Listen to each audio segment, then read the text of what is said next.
Booyah, right when the loading bar actually filled for once. Hello again! Oh, hello child. Yeah, and once again, I disappear into the void for a few weeks.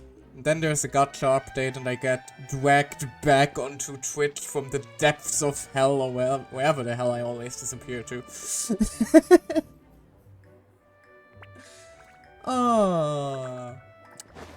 Jokes aside, yeah, I was kind of just little. I mean, I can't exactly. I'm burned out in terms of streaming, considering how little I stream. I was just kind of burned out with VTubing as a whole, to be honest, because you all know what's been going on lately. Kinda needed a little break to get away from all that for a little while. I'm gonna be real with you.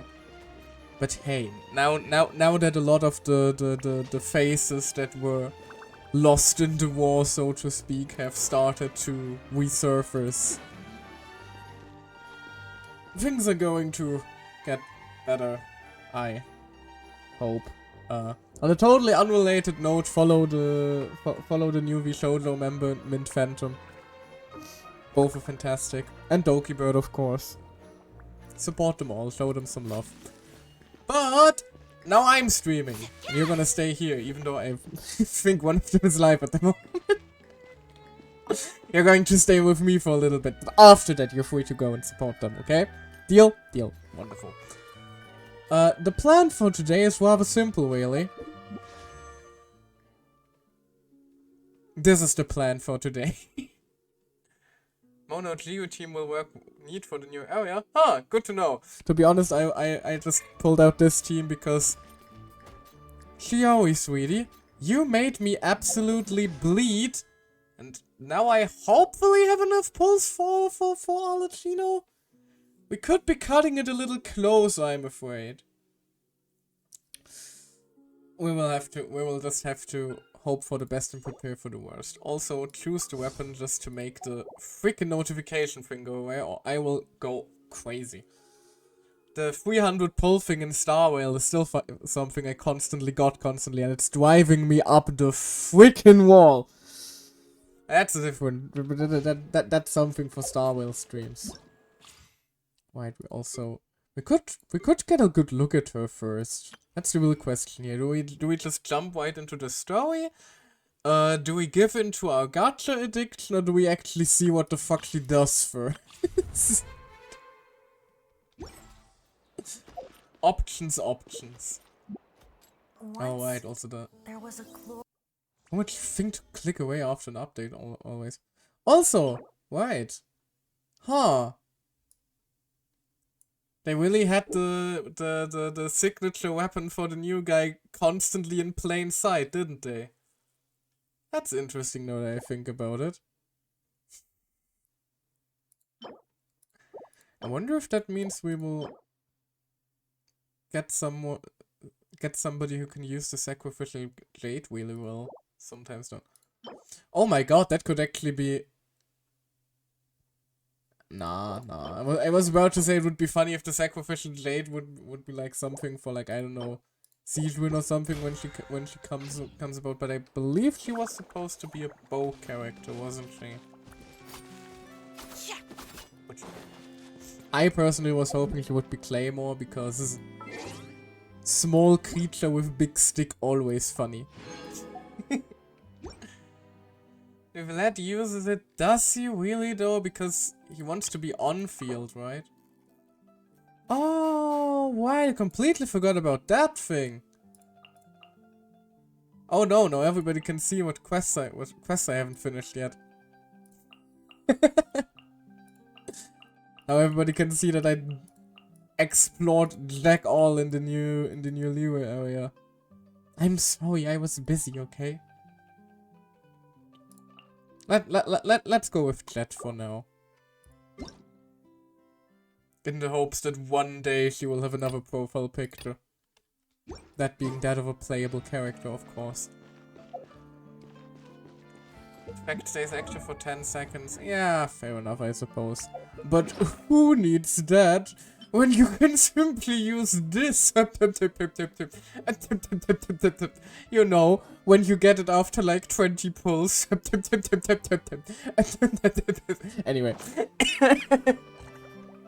I shouldn't jinx myself, or Alechino will never come home. Because I would be a naughty child. Wait, that sounded a lot weirder than it was intended. Anyway, let's just unlock the story already before I keep yapping. I wish. And that is a bot that will be immediately the band. Into jail they go. Yoinkus boinkus. Delightful. Anyway. Huh. It's interesting that even her freaking character quest icon is significantly darker than everything else. Oh, right, in the focused experience mode. That is actually going to be extremely handy. For like streamers. AKA me right now. Huh. It's been a while since we visited Poisson. Maybe we should head over and have a look around. So basically Paimon is hungry and wants to visit Poisson. So now we're going to make our way over to Poisson. Okay, sorry, I'll shut up already. I'll be a good boy and feed your gacha addiction, alright? Happy? Let me just... How many pulls do I have saved up anyway if push comes to shove? Okay, that should be... Okay, we do have about 150? Should be enough? Unless I get extremely unlucky. But I do also hope that she will choose to come home quickly. Otherwise, Sealdwin and Clowind might be suffering from it. Where do we pull though? Do we pull where she nuked her mom or where she became dead? You know what? Let's climb up the mountain where she nuked her mom. Just because some might also not be aware of the fact that the location. From that insane 7-minute animated short that they pulled out to promote one character. What the fuck kind of budget do they have for marketing? Good lord. It's actually in-game. You can go there. You can witness the destruction. So I already wondered what the hell that area was all about, considering, you know, the floating ominous rocks, but I guess that much is explained now, isn't it?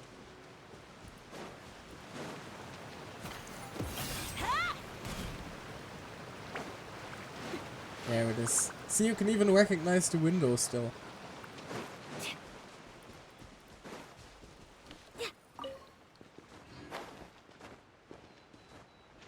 I think they updated this a bit though, didn't they? This feels significantly bigger compared to... Oh yeah, they updated it. That area is definitely new. I would have gotten that chest. Oh. Before this was just a tiny little mini outpost. That is actually cool, the fact that they went out of their way. And that seagull just hovered down a little as it loaded into space. Anyway. Right then. That seems like a good area to pull, doesn't it? Any bets? We are starting at, I think, 0 pin? Definitely under 10. Let me check real quick. Where's my wish counter? There it is. We're starting at 2 pity. 133. 34. You, sir, are an asshole for starting. I shall now get her in 110 pull out of spite. Ah, okay. Ideally, to be honest, I'm hoping for Feminine or Lynette constellations, just because I don't have them yet. Oh well, low cons. Or, of course, Chevrolet and Carve. Because for some reason Carve has avoided me for like almost a year at this point? Which is starting to be kind of insulting, really. Like, what did I do to deserve that treatment from the man? What did I protect him from Al-Haytham for when he pays me back by just not showing up when I want him? He would be such a good fit for my Nilo team, too. Ah. 20. Hey, Fermine. At least some of the kids are showing up.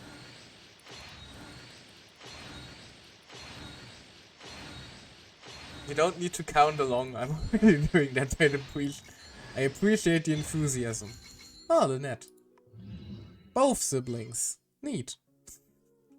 now we do a pull on the Alucino banner and get a Linny like, oh! Hold on, that ain't right. Alright, closing my eyes for that one just cause I wanna be spooked if I see the golden glow. Or the lack thereof, who knows. Ah.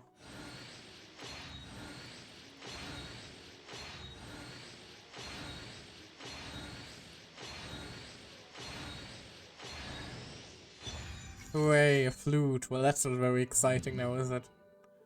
Come on now, game. Be good. I'll be a good child, I promise, I'll behave. Closing my eyes again for that one, I can't. I'm not even sure if my model even closed its eyes properly. So I can't tell.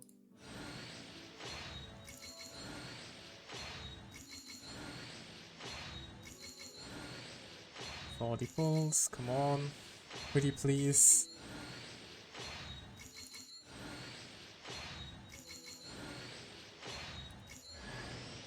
And just another Fermine. Ah. No. Father. I know that you are like Crimson Blood Moon thingy magic evil vibeness. But please don't also make my Primo Gem reserves bleed, or rather my pole reserves. I need those. They're like you should be able to appreciate Cluent. You're a lesbian yourself. Come on. Nope. Father refuses to be a good lesbian in support of lesbians. Father does in fact not say gay rights. That is unfortunate. Oh hey. The secret third child for some fucking reason. Like, look at this. Xiangling looks so out of place. We got emotionless edgelord, emotionless trauma boy, emotionless cat, and then just... Yay! Spicy food! Oh, come on now. Come on now, game, please. It is starting to hurt.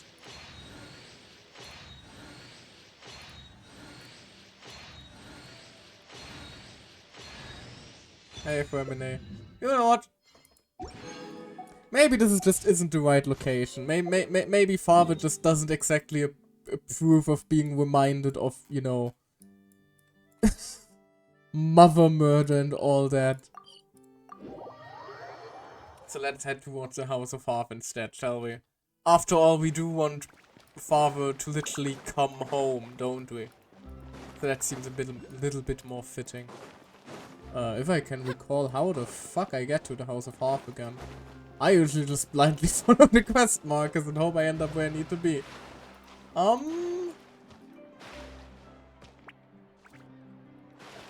do know it's... I think it's the other direction. The other side of town. And great, now I made Chioi wet for no reason. And then again, we do like that here, don't we?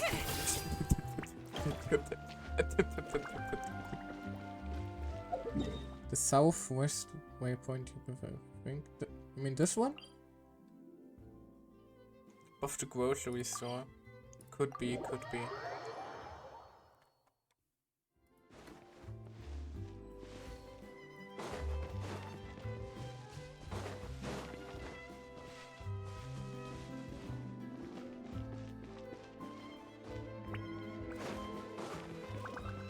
Could also just go for a little walk. Contain. Nope, there it is. Isn't it?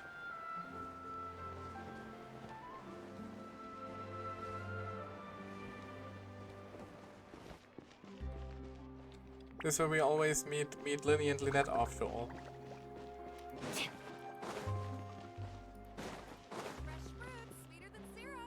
There we go.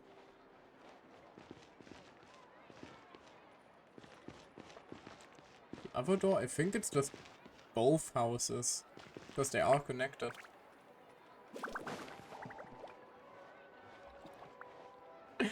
Kafka Simp 1130. My man, you got you're in the wrong game. You're in the wrong category. But I do very much feel your title. Your name, I mean. Right then. And if we get farther now, it's definitely because she appreciates us going to the House of Half and coming home there, and not just because we're now at 70 pity and definitely approaching soft pity. Or alternatively, we just don't get her, of course. That is also an unfortunate alternative. That's a possibility. Hi, Lynette. What? Average luck Michael Boo. Hey, screw you. Just because I get lucky a few times doesn't mean you have to be happy out of spite now. Well, at least I'm getting some Lynette constellations. A few times. Okay, maybe I did win 57 times in a row in Star Whale. But that just kind of happens sometimes, you know? Just a thing that naturally occurs. Or that time I got Neuvillette and the weapon in like... There we go. 80 pulls. I am the name. And we've got through 50-50. That's something at least. Fatui harbingers. The children of the House of the Hearth call me Father. I do hope our partnership proves to be a pleasant one. Although, I would imagine that should be fairly easy. After all, there's no cause for contention between us at the moment. Wouldn't you agree? I mean, there's no cause for contention at the moment. We will see about it when we get to your quest, I'm afraid. But good. The children can continue calling you father. I personally will begin with the mommy calling now. I mean,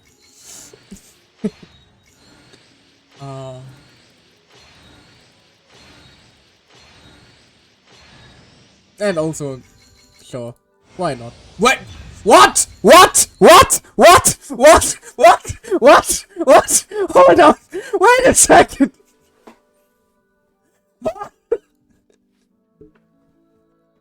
What?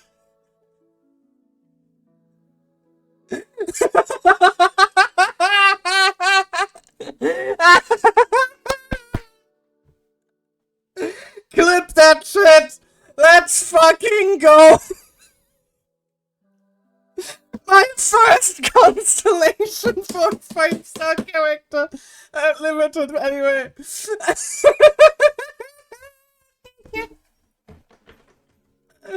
Fuck you, this was fighting me, you bastard.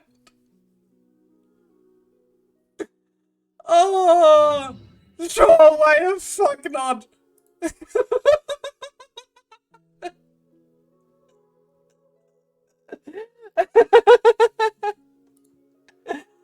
Oh.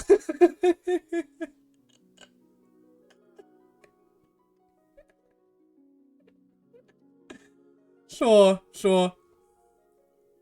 guess we're doing this now. Oh. Alucino Stellar Fortuna. What the hell does her C1 even do? Is it any good?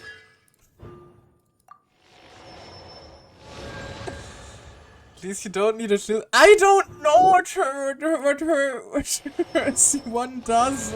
I never look at constellations because I never tend to get any because I never got any. I hope somebody clipped that. I was mashing the clip that button furiously myself. Oh, fantastic.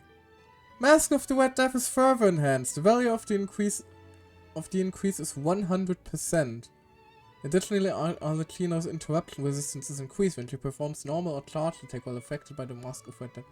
What do you mean Mask of Wet Death is further enhanced? Which of the 1 million ominously named things are that? Oh, so it increases the bonus damage on the autos? Huh.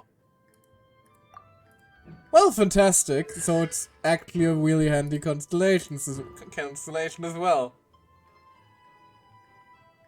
Basically, instead of dealing 400 to 600 per auto, you deal 550 to 700. Oh, that sounds delightful. Sure, let's just activate that. Why the fuck not? Oh. It's up to me to But decide like, who I guys, have to after be that, and to cut- you know,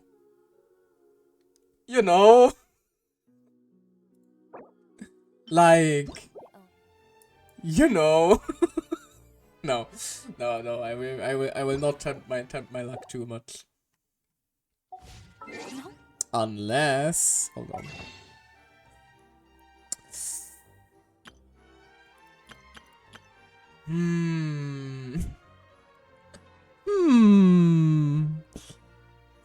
No. No. Let's not get stupid, shall we? Let's not get stupid, shall we? Although... That's the wrong fate.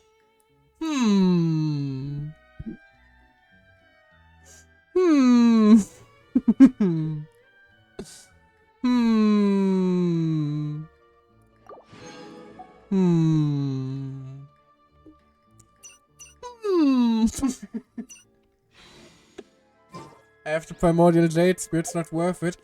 But it is a scythe, though.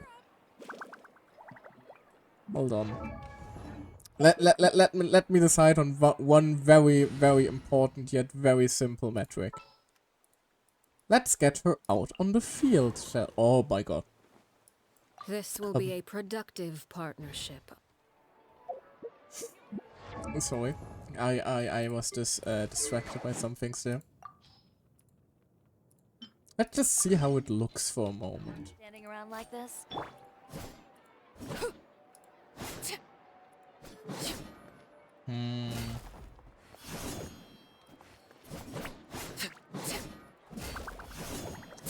Yeah, okay, it does look. Laid bare. It does look alright.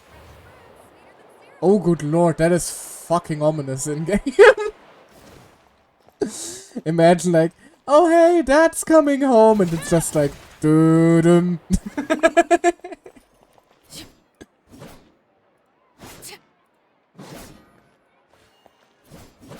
And walks on water. I mean, she doesn't exactly walk on water, she floats above it menacingly.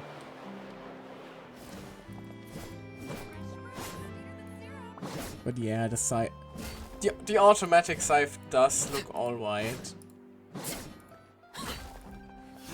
But just one temple. Okay. So it would have been funny, alright? It would have been the funny. It would have been the funny. Oh, as if it isn't funny enough already. I got 2 Arlecchinos in one freaking temple. Oh, fantastic.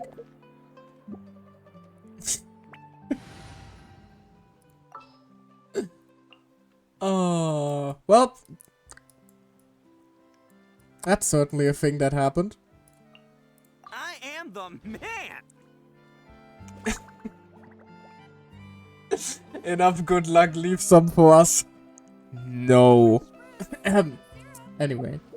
We were supposed to go to Poisson and hang out there for a while, so, let's do that first, shall we? Also, Lefandriel, I saw you in chat earlier writing X-fucking-excuse me. Speaking of X-fucking-excuse you, what are you doing here? I know for a fact you're not caught up enough to be here at the moment. You're just going to get spoiled. Good now. Away with G. Oh damn. Hey, traveler, Paimon. Hey fanboy. Oh, Paimon knows that voice. Over here. Hello. Also unlocked a new area first since you hated the gap so much. I mean, there's still going to be a gap because I in my stupidity haven't managed to do the what's it called? Tenure whale quest, and I think there is still a chunk of that one missing. Also, I'm not sure if I'm going to explore on the stream, to be honest. I just wanted to pull for Arlecchino, do the Arlecchino quest. Not even the Sino quest. Maybe if I'm gonna... Maybe if I still got too much energy after. I watched the whole Archon quest for your stream, so... Okay, fair enough. Fair enough. Fine then, you're permitted to stay this time. Streamer bullies chat, demands him to leave. Okay, no. Not even sure if I'm going to be streaming the Sino quest after. I'm definitely going to be streaming the Starwell 2.2 once that drops again. And also Zenless once that drops, and at that point I will just be... I'm just going to turn into a Hoyoverse channel whether I want it or not, I'm afraid. Because I'm probably going to stream Zenless. I don't know how streamable Zenless is, so to speak. But that's future talk for now. For now, we have our local femboy. Hey, Lenny.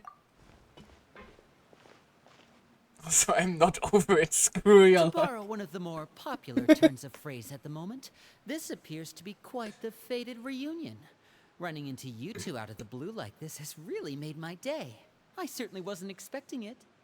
Lenny, you can stop flirting with me. I'm trying to get into your sister's pants, not yours. Also your dad's. Father dodged my preferred wishes so far. Well, to quote Lenny and another popular turn of phrase at the moment, cope and thief. Okay, no. Sorry. I still can't believe that shit actually finally happened to me. I haven't gotten like 2 5-stars in a single 10 pull since I started playing the game 4 years ago. Now my hair is going crazy. Hold on.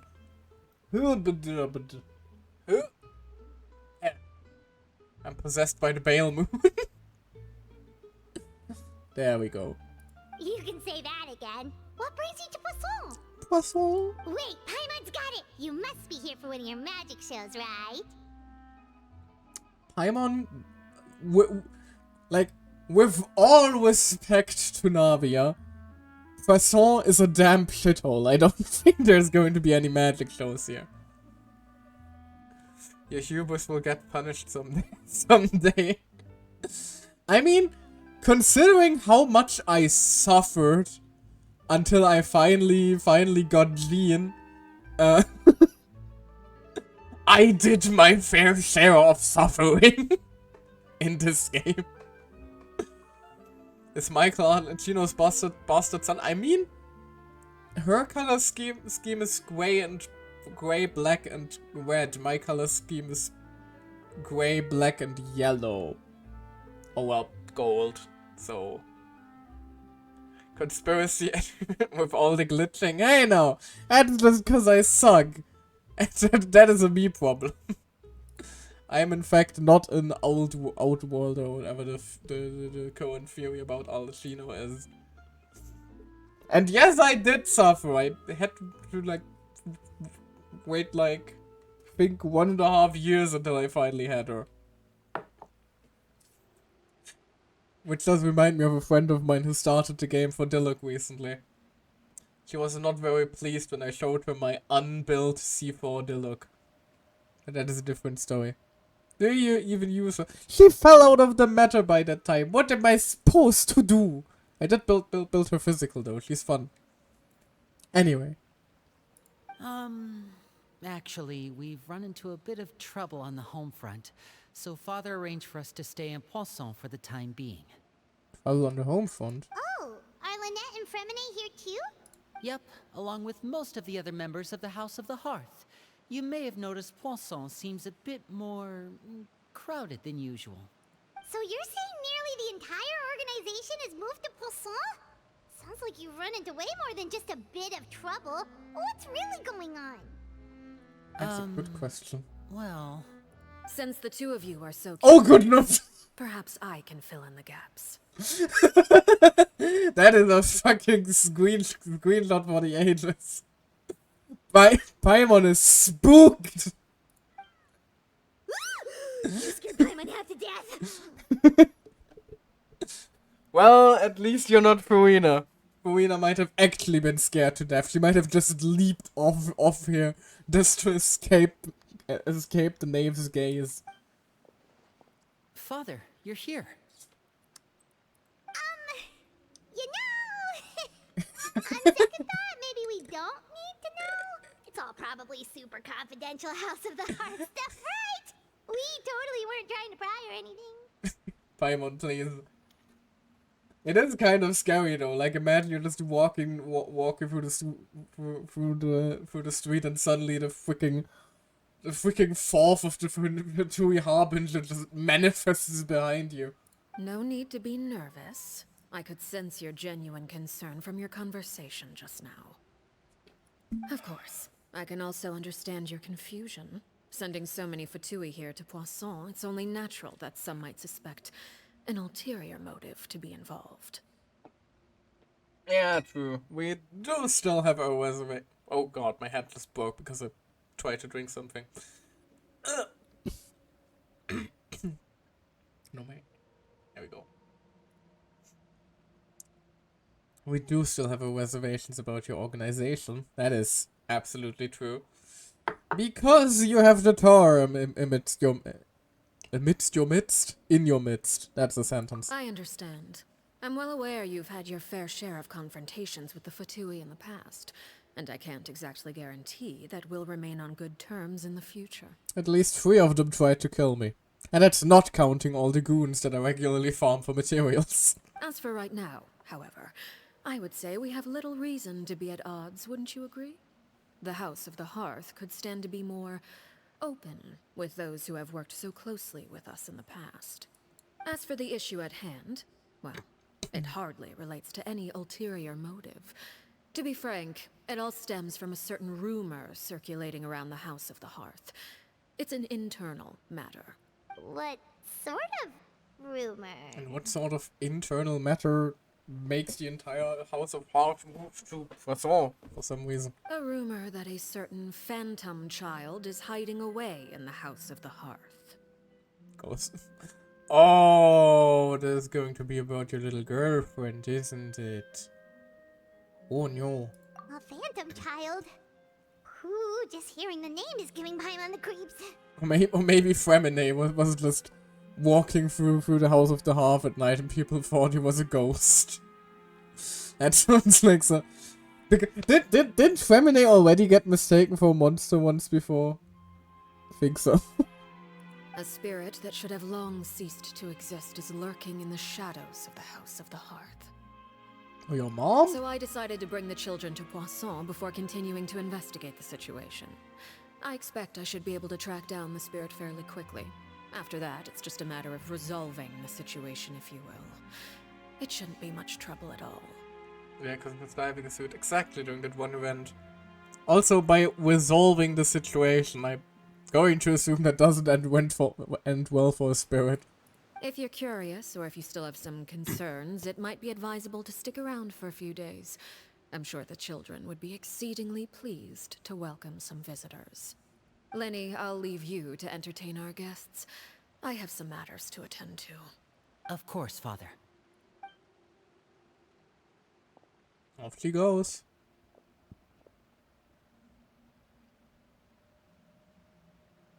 Eva with his resting bitch face. Couldn't help but feel intimidated during that conversation with the knave. Now that she's gone, it feels like I can finally breathe again. Well, she is a freaking harbinger! You know, she also suggested that we stick around for a few days. Why? It has long been a dream of mine to invite you to our home and introduce you to my other siblings. That does actually sound delightful. You're quite well known in the organization already. A lot of people have been talking about you, especially after everything with the prophecy. If you're willing, why don't you stay a while and have a little chat with us? Alright. We don't have anything else to do right now anyway. But let's be clear, we're just gonna be there as guests, okay? Don't get any funny. Oh, wait a second. For your guests, that probably means we'll be treated to lots of yummy food, right? Paimon, please. Who needs principles when you can have food, huh? Also, just realized we probably won't even be able to do the sign-off quest, won't we? Because I think that only unlocks during, like, the second part of the event, doesn't it? Oh well. Of course. During our stay in Poisson, we've been helping out the locals with some fishing. We bring in quite the bounty every day. In fact, today's the perfect chance for me to show you what I can do in the kitchen. Let's go. I'll take you to where we're staying. So, when the half flame goes out. Dear house guest. Why do you put it into quotations? It makes it sort of menacing.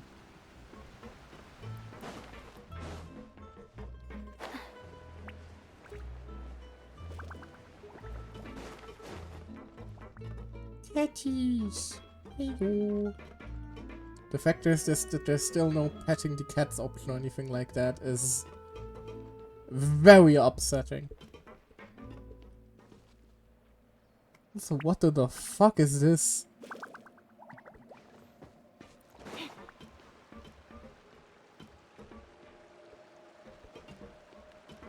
Oh, they're down here. We rented this house from one of the locals to use as a temporary base. I'll come back later and tidy up a bit. After that, it should be all ready for you to stay in tonight.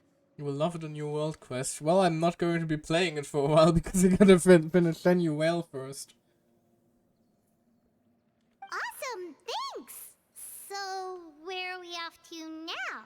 Well, when I happened to run into you two earlier, I was actually in the middle of distributing some supplies. With this many people staying in Poisson, we have to bring in outside supplies every now and then. I should probably make sure the rest of these provisions get delivered. Otherwise, people might start to get antsy. Okay, we'll come with. There are all sorts of rumors about your organization floating around out there. Paimon's not sure if she could even take a wild guess as to what's true and what's not. Paimon, I think we already Finally established have that. the chance to see a day in the life of the house, we can take a good look at how you operate. Well, you're more than welcome to come along. Just follow me. Now I just picture something like we enter the house of the harp and it's like, and this is Marcel. Marcel stabs people. Because, you know, Fatui and all that.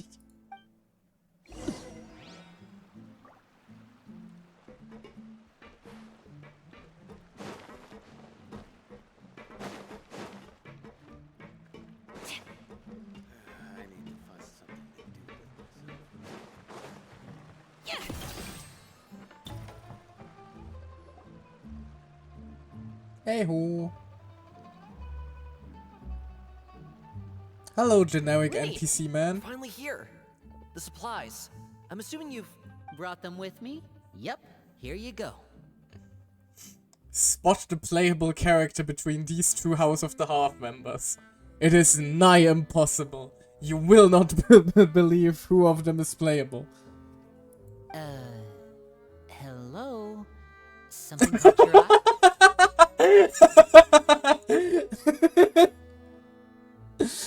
Sorry, but that is just... Can we frame that? That is one no thoughts had empty stare if I have ever seen one. Man looks stoned out of his mind. It's the Traveler in Paimon! Hello. No way! Hi. Come here, everyone! Hurry! The Traveler and Paimon are here! I got a fan club apparently. One at a time, please. Don't crowd around them all at once. We don't want to scare off our guests now, do we? Oh, it's alright! Gotta say, Paimon didn't realize we were this famous. Paimon, you're a floating baby creature at the side of the guy who saved 4 nations' asses. I'd be more concerned if people didn't know who we are at this point, or at least didn't hear about us. Of course! Father and Linny have told us so much about you. Father told us about how you helped Linny. According to her, you're a trustworthy friend. And as far as she's concerned, that's pretty much the highest compliment we've ever heard her give. As you can imagine, Wait. everyone's been very curious about you. Father called us a trustworthy friend? That seems unlikely for some reason. I heard the Traveler is so strong that he can move a mountain with his bare hands. Like, Mina can make one. I heard Geo Paimon resonance. eats so much that she can clean out the entire pantry at Hotel de Boer in just 3 days. Hey now. 2 days. 2.5 tops. Wait a second! That's the rumor you heard about Paimon? Oh, not cool at all! Mine's also a bit of Oh, a wait. stretch. When guests visit, you're supposed to give them gifts and stuff, right? No need. Oh, we don't need something like that. Besides, we don't have anything to give to you. Come on, we insist. I can give you some of my new potions. Just pick your poison. And by that, I mean medicine or actual poison. I've got both. What? When I said this is the little child and she's into stabbing, I was joking. Why is this kid offering me poison? Or maybe Shaplo can teach you guys about stealth. He's super good at it. He's never been caught. Oh no! Ah, now that's not a bad idea. I know you usually prefer to fight head-on, but it never hurts to expand your bag of tricks, right? When it comes to eliminating your enemies, staying quiet can go a long way. Trust me, I would know. Thanks, I'm horrified now. I was poisoned not too long ago, and I'm still dealing with the after effects. So I'm not quite as good as I was before, but I can still give you some pointers. Nani? Wait. When you said gifts, I didn't think you meant poison and stealth tactics. Like, I at least thought they were like going to be subtle about it, not just come forward with it like this. I'm happy to see it as good as we imagined. Yeah, basically. Those are the best things we can give you. You don't like them? Oh, don't worry, I like poison. I'm going to use it on your dad later if you misbehave. How about this? No. Tell me the name of someone who really annoys you, and we'll teach him a lesson for you. Okay, now this is really getting menacing. But also, I know your father is higher in rank than him, so he could probably beat up child a few times for me, couldn't he? Like that's on the table. Oh, you know, there's this other guy, a colleague of your dad's. He's called Totoro. He's a bit of a cunt, so you know you could deliver me his skin. Just thinking out loud, really. The dangers just keep on coming one after the other. Alright, Fold, Selwar. Up, I up, think up. that's enough suggestions for now. I start to get When a it bit comes to being a overwhelmed. good host, it's the thought that counts. You don't need a physical gift to make our guests happy. In fact, pestering them with suggestion after suggestion might make them more annoyed than anything. I would say your enthusiasm has certainly gotten across. Yeah, sure. Let's call it that. Their enthusiasm. Really? Absolutely. We've definitely feel the love. It's been so long since we've had guests to play with. If there's anything you need, just let us know.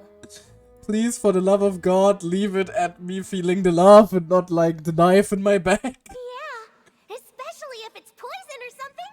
I've got all Hello, please. Well, we'll talk to you all later. We've still got supplies to distribute. All right, see you later. Thanks, I'm horrified. Bye! Bye! Lenny, about all that poison and stuff tactics talk just now. Scared you, did it? That kind of talk comes with being part of the House of the Hearth. When Foltz was really young, he strangled all of his family pets, just out of curiosity. He was labeled a dangerous problem child and was abandoned by his family. By all means, that does sound like a dangerous problem child. Elwar has an unnatural obsession with potions.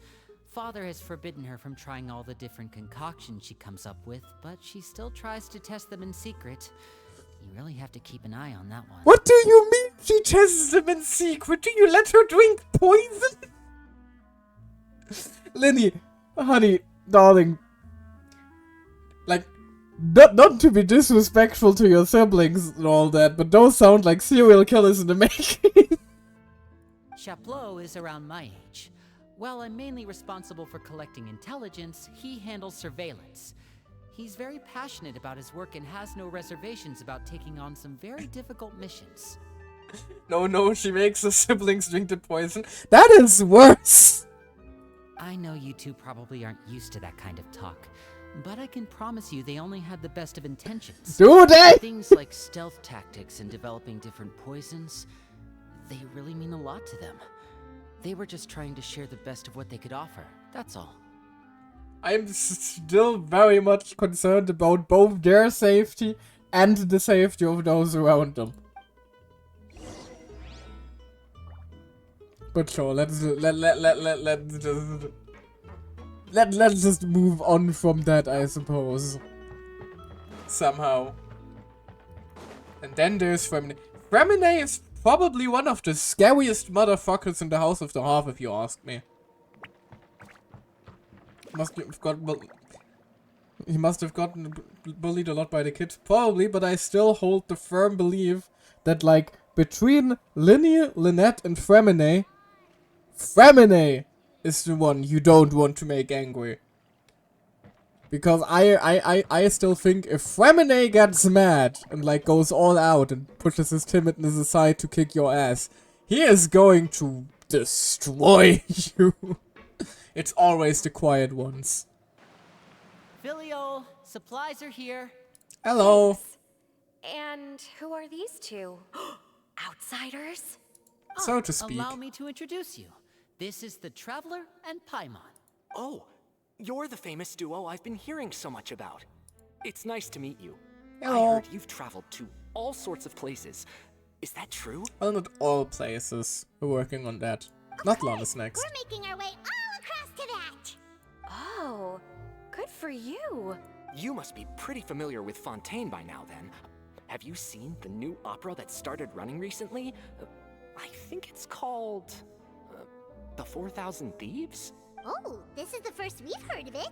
It seems like it's going to be fantastic. From what I've been able to tell from the posters, anyway.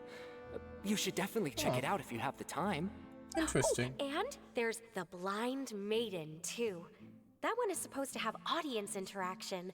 Seems pretty interesting. Sorry, I'm only allowed to go into operas and stuff if they're related to one of a very select cast of characters. Otherwise, basically nothing is going to happen in the opera. As you spend some time talking about popular culture, the atmosphere becomes more too fast. I think I'll go get a manicure. More and more relaxed. There we go. The fact that the stream has a bit of a delay.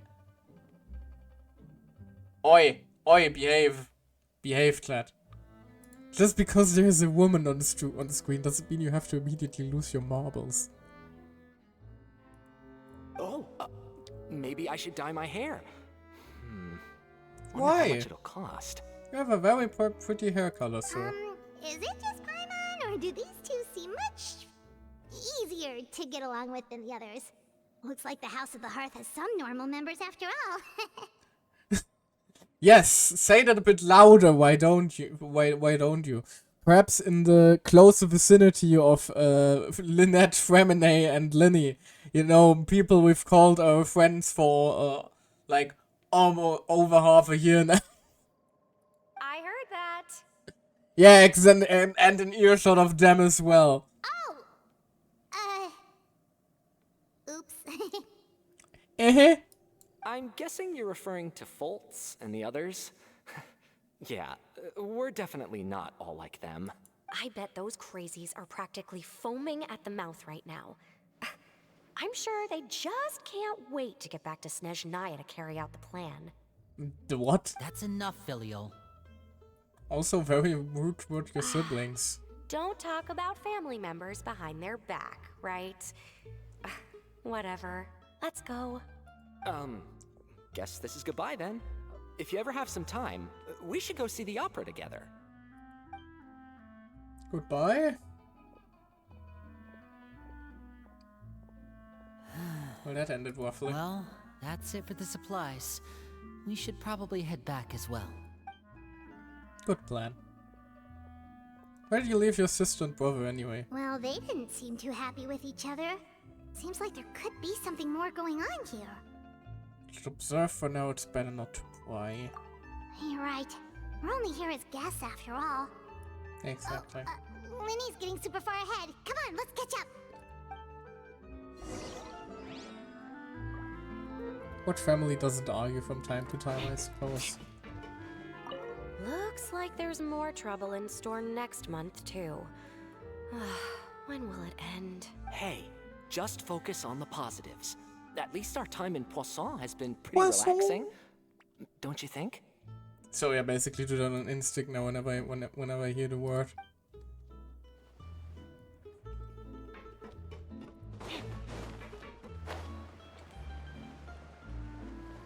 Somebody should probably get that fixed. That seems dangerous. If I can just do one off there. So, what do you think of the members you've met so far? They certainly got a lot of personality. Yes, that is most certainly a way to put it. Well, Father is always encouraging us to be strong-willed and independent. So if there's one thing we've got, it's people who aren't afraid to speak their mind. Well, I should probably get cooking. Wanna join? No, I'm going to let you cook. Of course! No! Then Let him let's cook, head out. Paimon. Uh-huh. Fremine, what are you doing here? Oh hey, it's little boy. Hello. Well, Fremine, nice to see you again! you too. I heard you're here as guests of House of the Hearth. Welcome. We were just going to make some food. Why don't you come along? I could use some help in the kitchen, and I seem to remember you mentioning you wanted to make seafood soup for the traveler in Paimon. Seafood soup? Oh, Paimon's drooling already. Were you looking for something just now, Fremine? Maybe I can help. It's nothing. I just wanted to see if there were any extra supplies. Yeah, we've got some left over. What do you need? Some food and water. And some clean cloth, if possible. No problem. What for? Give me a second here. Food, water, wait a minute. What do you need all of those for? You're not on any missions as far as I'm aware, and you were just going to come eat with us. So what's this all about? I thought I'd grab an extra portion because I get hungry at night. Could be because I'm growing, you know? And... Fremine, you are a terrible liar. Fremine, you remember what I told you? You're not like me. Your lying skills still need some work. A lot of work. Tell me what's going on. Is it really bad enough that you have to keep it from your own brother? Maybe it'll be better if we gave them some space. Yeah, I feel like we should be here right now. This is the first time I've seen that kind of look on your face. Whatever happened, does it have something to do with Father? yes. Just follow me. Oh? Figure out who Fremine is hiding. On the ship? Is he vibing with Navia?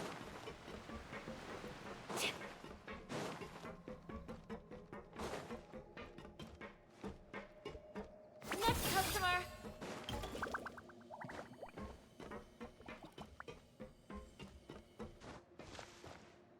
Or behind the ship, maybe. First area reached, it says it.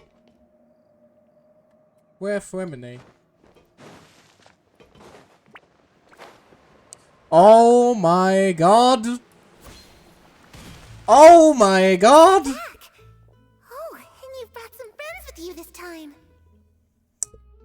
It's a fucking ghost child. Fantastic, glorious, wonderful, delightful. So now we're doing this, huh? Hello, my name's Linny. I grew up in the House of the Hearth. And you are? Hi, Lenny. I'm also a child of the House of the Hearth, just like you. You were! You are dead! I saw you die! I saw you die! What are you doing here? You can call me Clairvy. Like he was just hiding in a corner and facing a chessboard was hiding like knowing Genshin. Former season is in full session. Yep. Clairvy? It's nice to meet you. Does Oh, he anyone recognizes the name. No, not at all. That's not a name we have on our roster, I'm sure of it. What I'm not sure of, though, is how she managed to sneak in.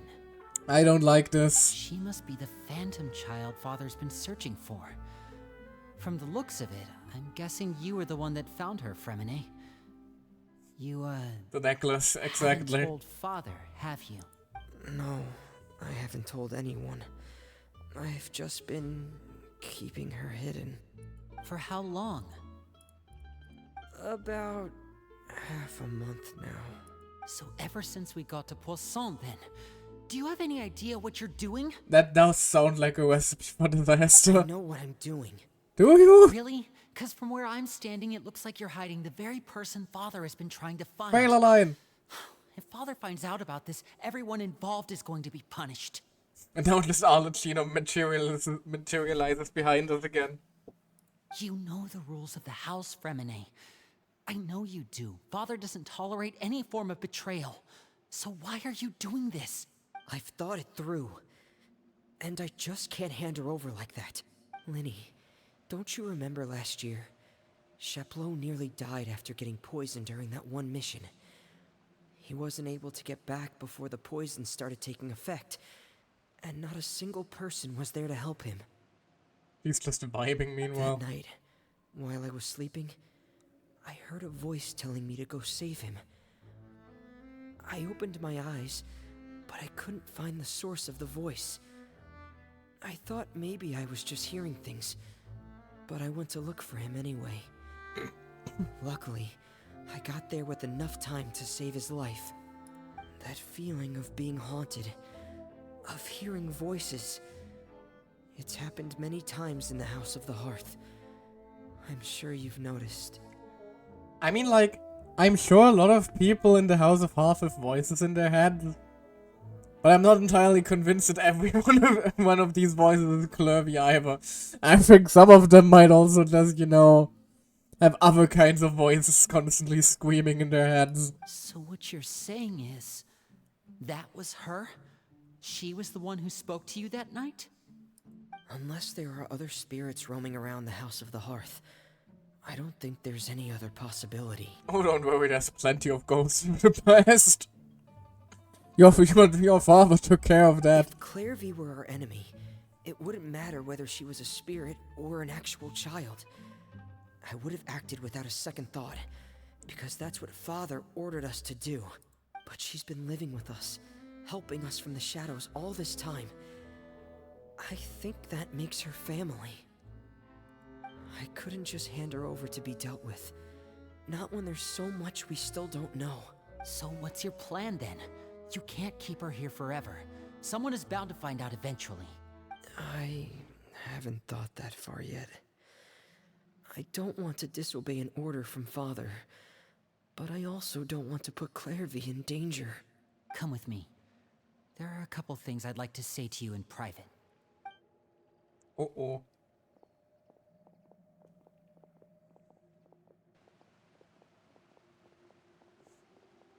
See you later then. Please don't leave me alone with the scary ghost. Well, they got a funny way of showing it. From where Paimon was floating, it sure seemed like they were about to bite each other's heads off.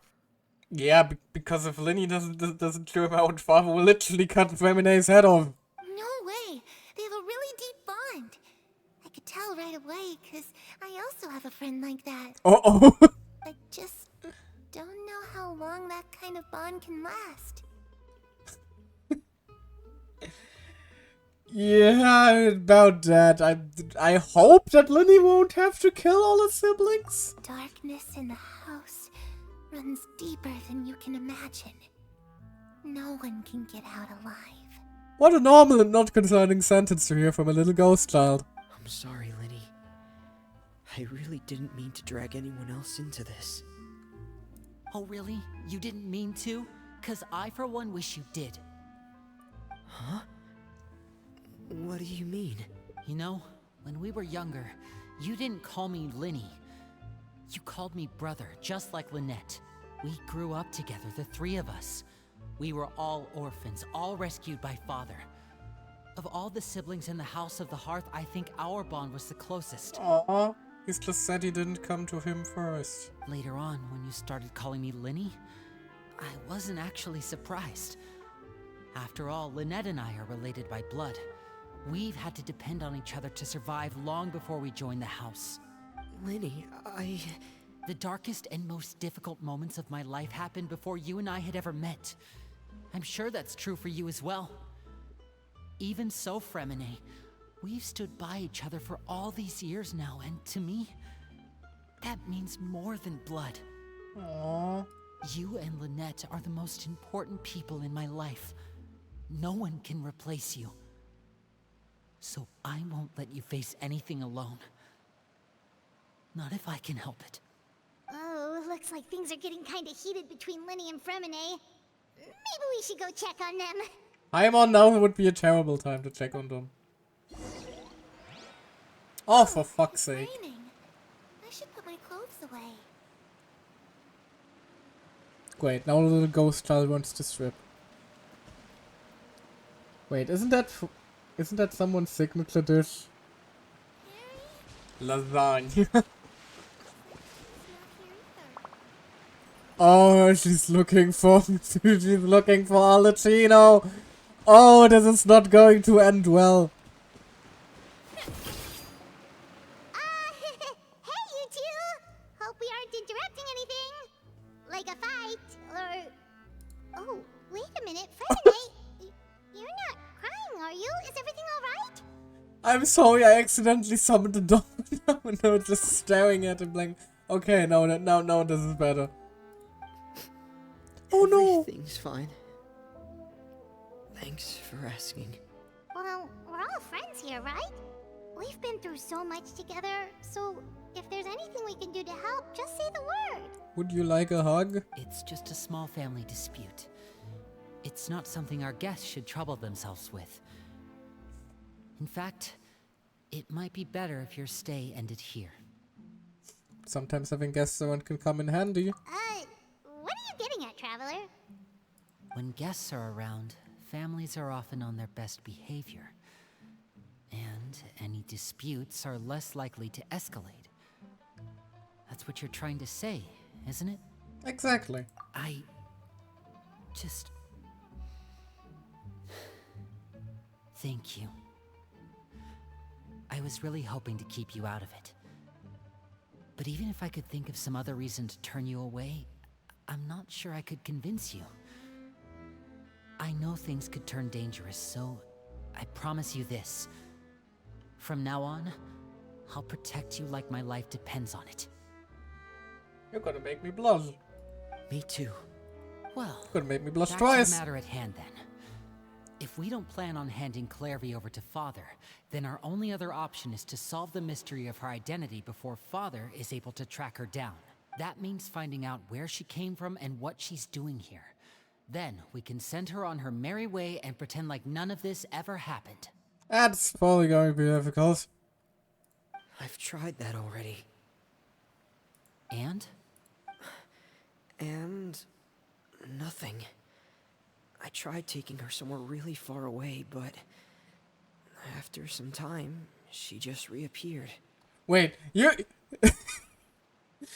Remine really went like, oh, I don't know what to do with this child. Let's dump her in the middle of nowhere and hope she doesn't find her way back. Remine, that's a bit fucked up, isn't it?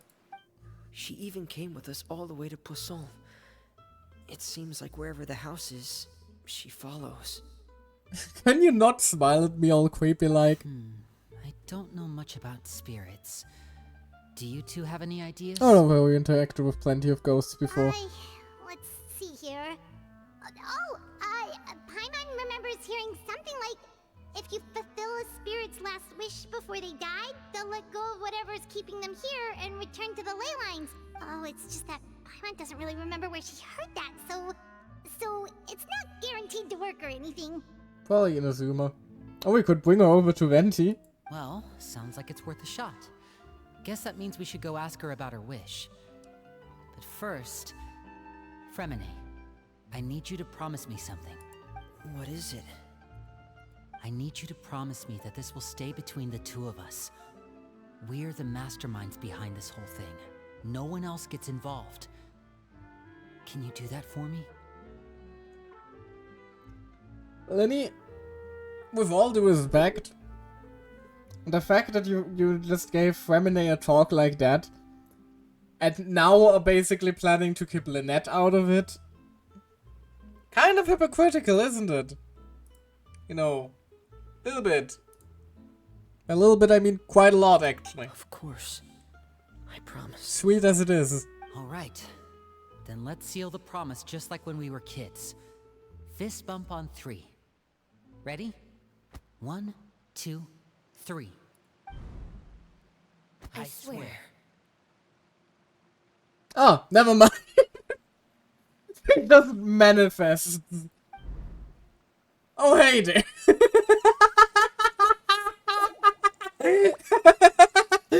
Their fucking faces. Lynette was not amused. Whoa! Lynette! Oh, yeah, you scared me. What a surprise! What brings you here, dear sister? The second.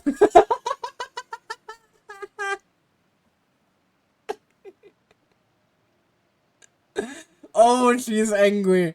That is one angry cat. And, when exactly did you get here?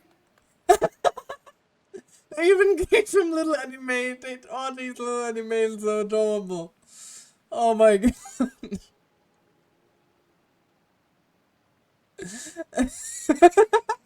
You're an idiot, brother. That he is. And you too, Fremine. Oh, I love this. This is a fantastic interaction. You 3, Traveler. And you 4, Paimon. Hey now, I just called him out on it. Wait, what Cut did me we some do? slack. Cut me some slack. I've seen Clairvy around the House of the Hearth before. I hadn't seen her in Poisson, so I figured she must not have come with us. But it turns out, you were just hiding her. I heard you talking about your plan. Rather than steering clear of the situation, I'd rather fully join in.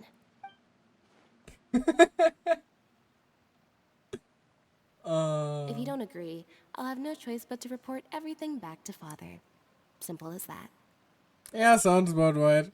You're not giving us much wiggle room here, Lynette. Hold on a second.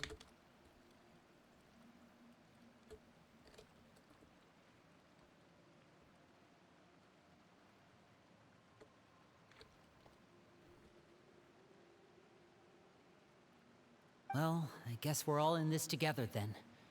After we talk to Clairvy, we'll figure out our next move.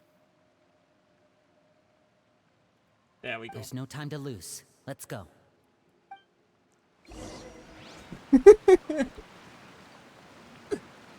Oh, I love how she just appeared. That was fantastic.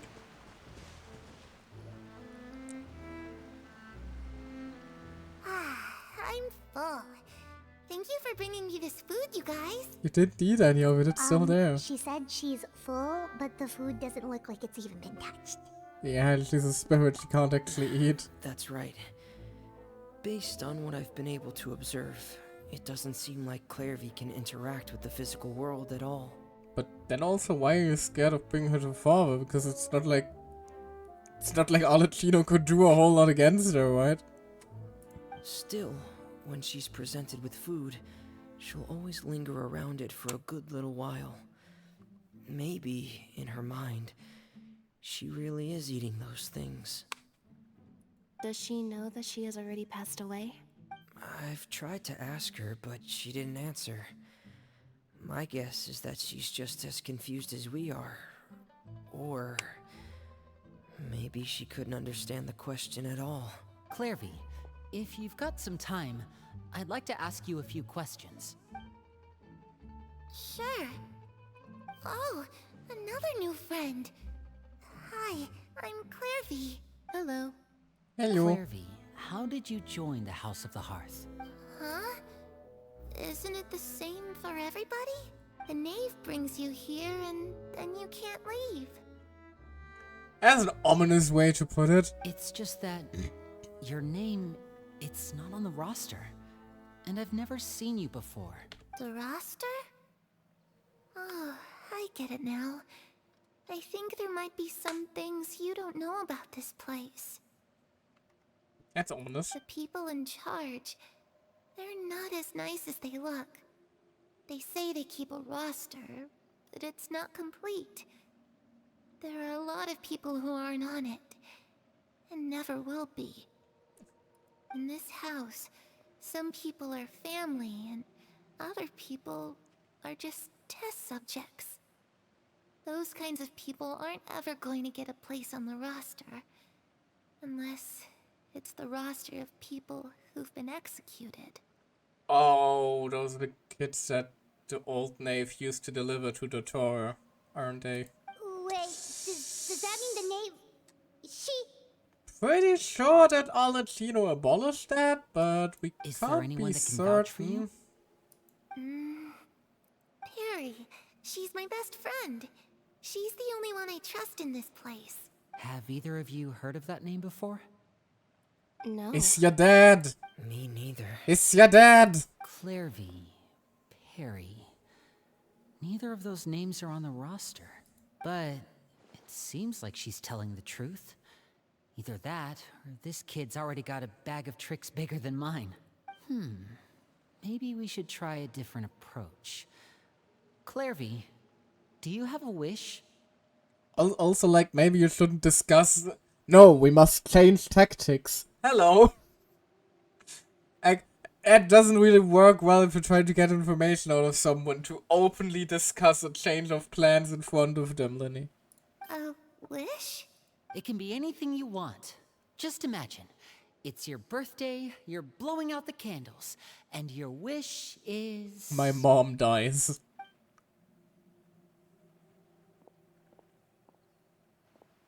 No, she just leaves. To go outside. Where the sun can find me. That's it? Well, that sounds easy enough. Also horrifically depressing. The darkness in the house runs deeper than you can imagine. No one can get out alive. What did she mean by that? Things can't be this simple. Okay, time to divide and conquer. Listen up. I've got a plan. I'll try and find a way to use basic illusory magic to take Clairvy outside and bring her somewhere with sunlight. Lynette, try and find the list of executions that Clairvy was talking about, and see if her name is on it. Fremine, you stay in Poisson. We can't be the only ones who've had run-ins with Clairvy. I need you to collect intel on everything she's said and done. Understood. I'll try my best. What about us? What I should was we about to do? ask, hello. I really appreciate your willingness to help, but this is a family matter. I don't want to drag you in too deep. It's too risky. Let me think. Since Father considers you to be guests, Oh maybe you no. could stick by her side for a little while. You don't need to do anything except keep up some nice, casual conversation. You want me to keep the motherfucking knave occupied.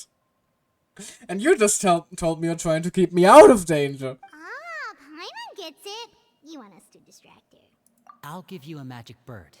If Father suspects something, That's a pretty all you bird. need to do is release it when she's not looking, and it'll alert me that something's wrong. What do you mean when she's not looking? Like, I could release that bird at any time and she would probably just immediately catch it and confront me about it. That's only as a last resort. If Father doesn't seem to notice us, there's no need to make contact. We'll reconvene here tonight after all's said and done. If the worst case scenario happens and we're discovered, just tell Father everything. We're not going to let our guests get punished for our own actions. That's where we draw the line. Oh no, well, we have food on with our harbingers before. Be careful anyway. You too. Okay, this is where we part.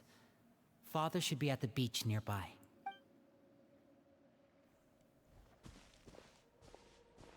I really hope this goes well. No, it has to go well. That's the only way this can get resolved.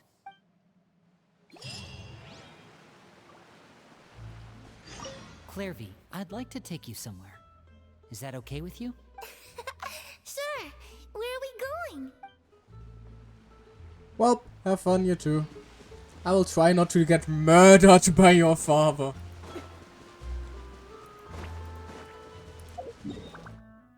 What's this? Ah, she's near a fishing spot. Who knows? Maybe we can just relax together. Catch a couple fish. Talk about how every child is 100% alive. And no ghost children exist.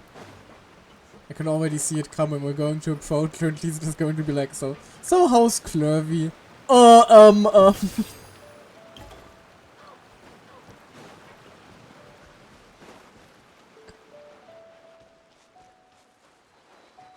Oh, hey. Speaking of our harbingers whose ass I kicked before. What the fuck are you doing here? Do you have your vision back by now? It's the knave and child. Howdy. Hey, aren't you supposed to be in Snezhnaya recuperating? What are you still doing in Fontaine? Oh right, it's the first time we've seen him since you fought the giant whale. Oh, it's you two. I didn't expect to run into you here. Oh, he's still dying. I was unconscious for quite a while after the fight in the Primordial Sea. After I woke up, I realized I was being taken back to Snezhnaya.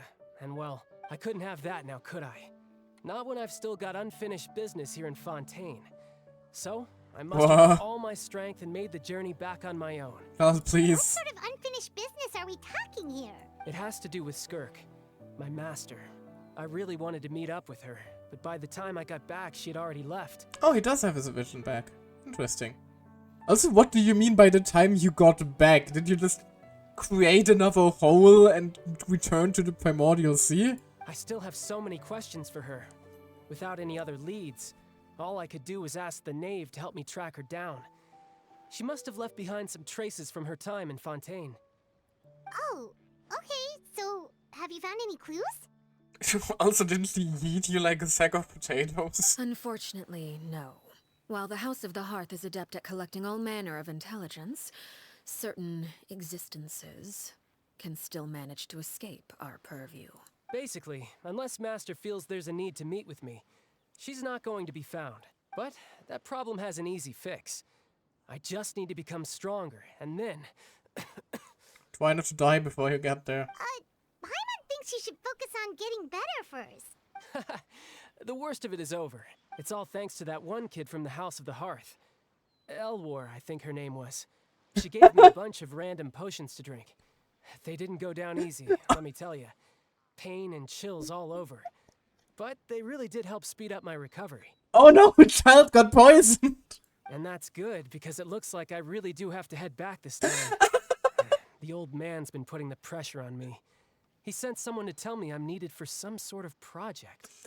It means I got my gift. The kid's actually trying to murder a child. Whoops! Didn't think that would end up being this effective. My bad. Project Studio? Studio? Yeah, that's the one. I heard Regrader's involved too. I'm not looking forward to having to listen to all his monologuing, that's for sure. Hey, Interesting. maybe you could think of a way for me to stay in Fontaine for a little longer. Helping Linny and the others brush up on their fighting skills would be far more interesting. If you and I could spar, that would be even better. I've been waiting for a chance to see you go all out. And what a sweet little daydream that is. Ho, But ho. I also have a role to play in all this. I'll be leaving Fontaine shortly as well. You will? Where are you going? Besides, considering how little they see fit to step outside the homeland, being called on to return to Snezhnaya by such illustrious dignitaries, what a great honor. Wouldn't you agree? One I could do without, I'd say. Is it just Paimon? Or does it kind of seem like they're... Just casually trash talking their colleagues behind their backs? So, dear guests Absolutely. of the House of the Hearth, to what do I owe the visit? Well, we just... Want to learn more about you. Finger guns.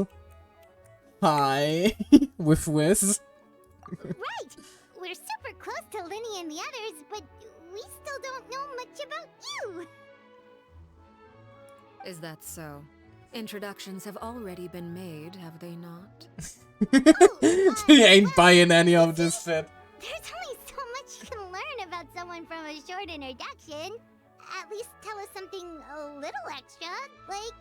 Why do you call yourself father? I hate mothers. Good question. I'd also like to know.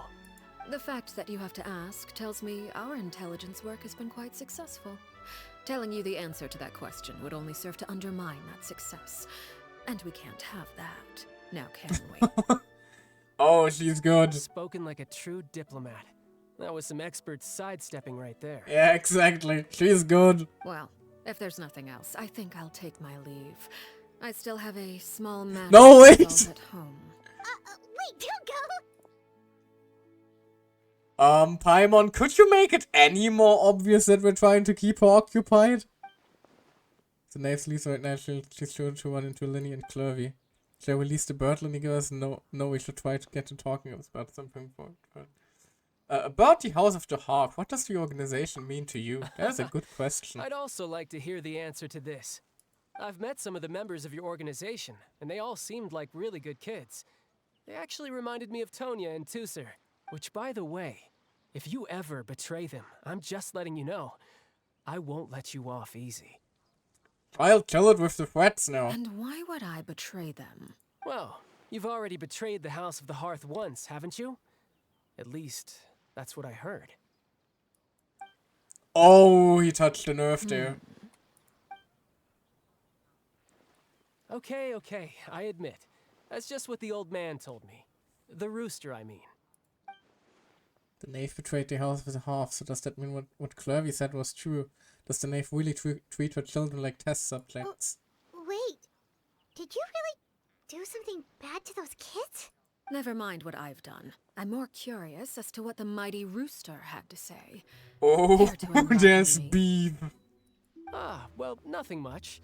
Just some stuff about you taking out many other members of the House of the Hearth, and even going so far to attack your own family. I see. Based on your reaction, I'm guessing it's all a bunch of lies. Hardly.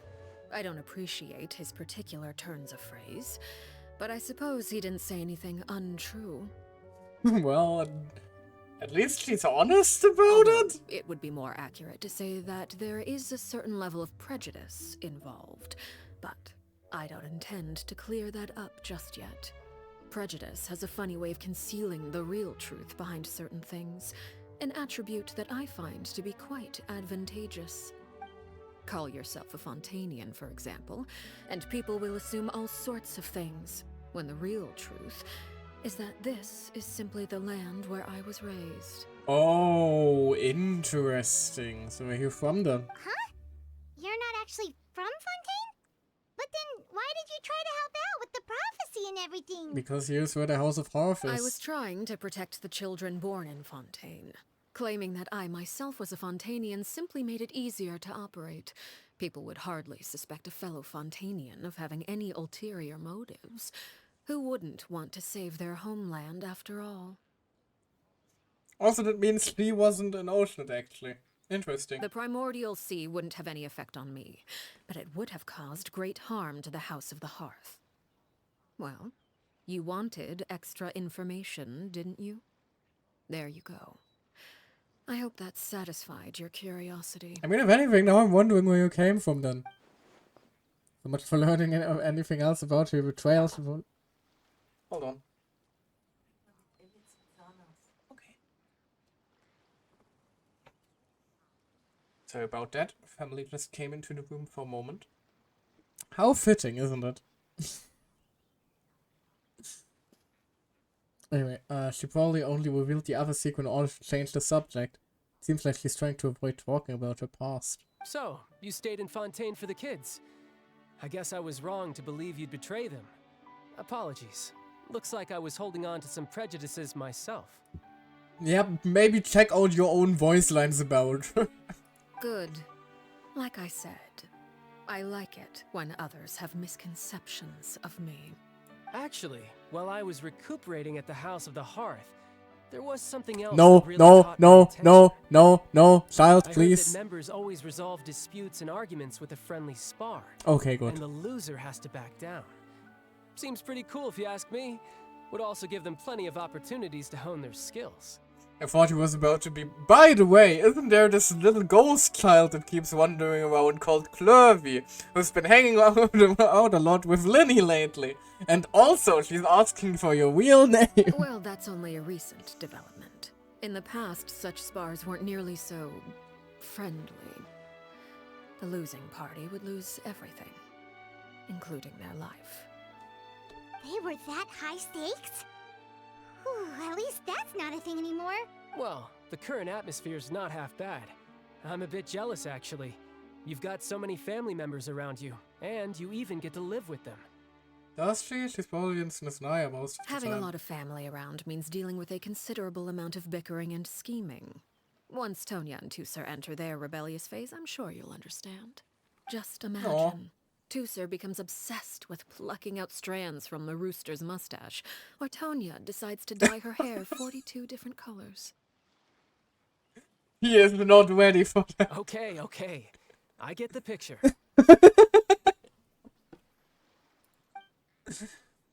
As the conversation shifts to the topic of Tonya and Tusser, child begins to share a story. This type of conversation would usually leave you falling asleep, but I can't read that quickly, game. would you For the look love at of the God, time? please. I should probably get going. Hold on a second.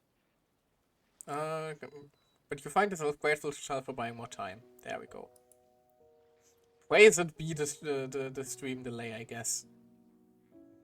Oh well, would you look at the Traveler, My Paimon, bad, sorry. I'm not sure where our paths will cross next, but the next time we run into each other, we should definitely try and find some time to spar. Do you have anything on your mind other than sparring? Again, maybe this is a conversation we can have when you look less like you're gonna kill over. Yeah, also that. All right, all right.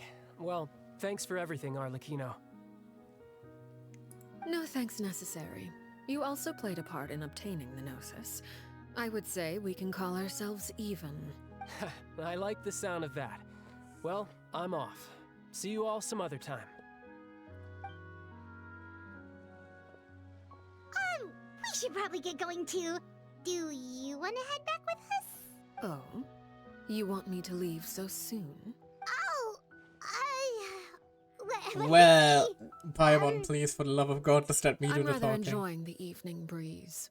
If you don't mind, I think I'll stick around for a bit. I have some things to think about. Apologies for not attending to you like a proper host. Please forgive this slight. I do hope you'll have a pleasant stay. Could also tell us what's on your mind? No? We managed to keep her distracted until nightfall. Good thing Child was there to keep the conversation going. You don't think she suspected anything, do you? Paimon, with all due Wonder respect. if Linny ran into any issues. Let's hurry back and see how everything went. I think she suspects everything. Oh, you decided to stay a little longer. Let's take in the ocean view together then.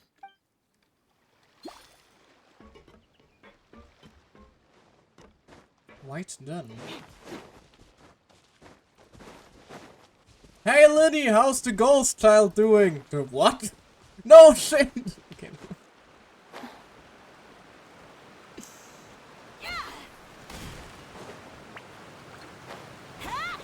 I still think that Alicino knows exactly what is going on. And basically just wants to see how far Linny, Fremine, and Lynette would go. Probably even a test for Linny of some kind. After all, she is trying to make Linny her successor, isn't she?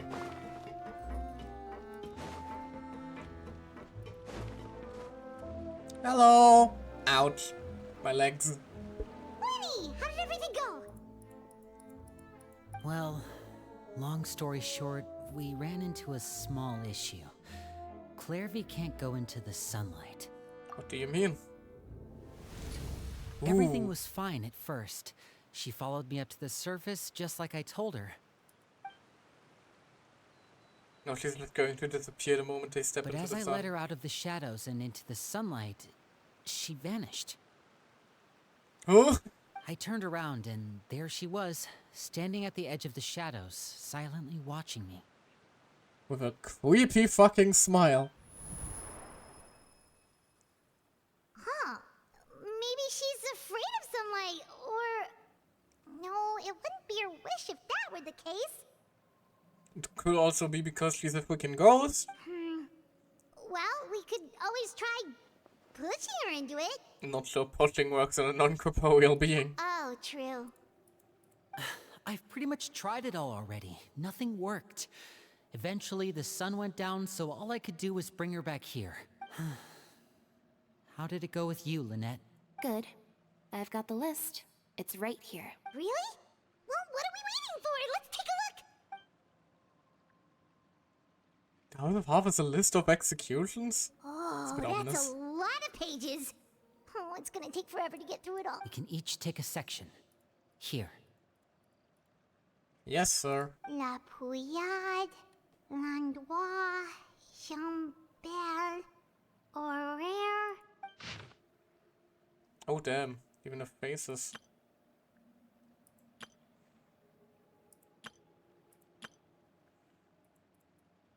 Anything more about? No, never mind. Oh, yikes. That Horaire guy has a huge scar on his face. He's kinda giving Paimon the creeps. That's not a nice thing to say about a dead man. Ah, I've met him before. The scar is from an injury he received during a mission. I still remember him joking with me about it. He said any future lover would take one look at him and then lose all interest. Did he say anything else? Well, I asked if there was someone he was interested in. He said no, and that's where our conversation ended. It was only later that I learned he really did have someone he liked. He risked everything to escape so he could be with her, but it didn't work. Oh, damn. One day, Father asked to see him, and, well, I never saw him again after that. Wait, so that means the knave, she... Unfortunate. It may seem cruel, but it's just one of the rules of the house. Betrayal is not to be taken lightly. We know too many secrets to come and go as we please. So, if you do try to leave, you pay with your life. Solemn atmosphere descends over the room as you look through Her the... name's not here, huh? God damn it. Well, that's not too surprising. It doesn't seem like this list is complete. Look through the list of names, however. It only Chloe's name contains isn't among records them. dating back around 5 years.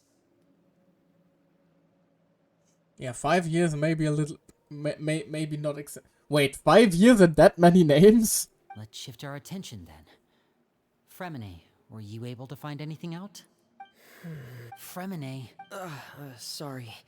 I was thinking about something. I managed to talk to quite a few people, but I couldn't help but notice that the atmosphere in the house was a little...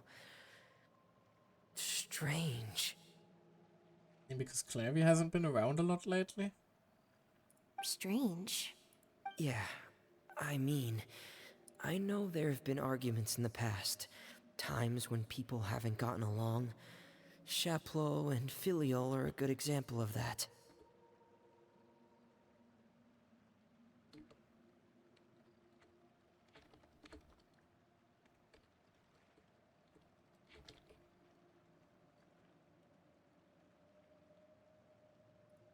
Oh, those are two of the people that we met while delivering supplies. Paimon can see how they might not get along. They had very different vibes, and their, interests seem to be pretty different as well. I'm a bit of copium, to be honest, that maybe Arlecchino just helped those people on the execution list leave as well. Hopefully. That's to be Please? expected, actually. Father brought us all here, shared her knowledge with us, taught us how to fight. That's one thing we all share. But that's also where the similarities end. Not all of us feel the same desire to stay here. As members of the House of the Hearth, we're also considered part of the Fatui. And to a lot of people, that's an identity they never asked for. Yeah, understandable. Certain members get older and realize they want something else for themselves. But considering the rules of the House, most people would never say that out loud. People like Chaplot and Foltz are loyal to Father and her vision. They're proud to be part of the Fatui. Filiol and Nantoy, on the other hand, well, they aren't quite as enthusiastic. These kinds of conflicts have always been there. It's not like Father is in the dark about any of this. Well, that's true. But it just feels like things have gotten worse lately. Filiol and the others, it seemed like they were meeting in secret to talk about something. I can't say for sure, but I think they've met Clairvy. Maybe everyone is currently doing the same thing. You think she's been inciting them to act out? No, not exactly. But I wouldn't be surprised if she said something to them about the darkness in the house and how deep it runs. She's told me about it before. Experiments being run on children. People being used as pawns on the battlefield without so much as the strength to survive. And Yeah, they but that's the just old believed Nave, all right? that? Without any evidence? Clairvy's words probably gave them the excuse they were looking for. Whether they actually believe them to be true is secondary. This is all because of Project Stuja, isn't it? Whoa. Hold on a second. What's this Project Stuja all about, huh? This is the second time it's come up now. Sorry, but I'm not sure of the details either. That I sounds only know what ominous. Father has told us, which is that it's something the Rooster and Regrader have been working on together. Apparently, it has to do with the Fatui's strategic plan for the future.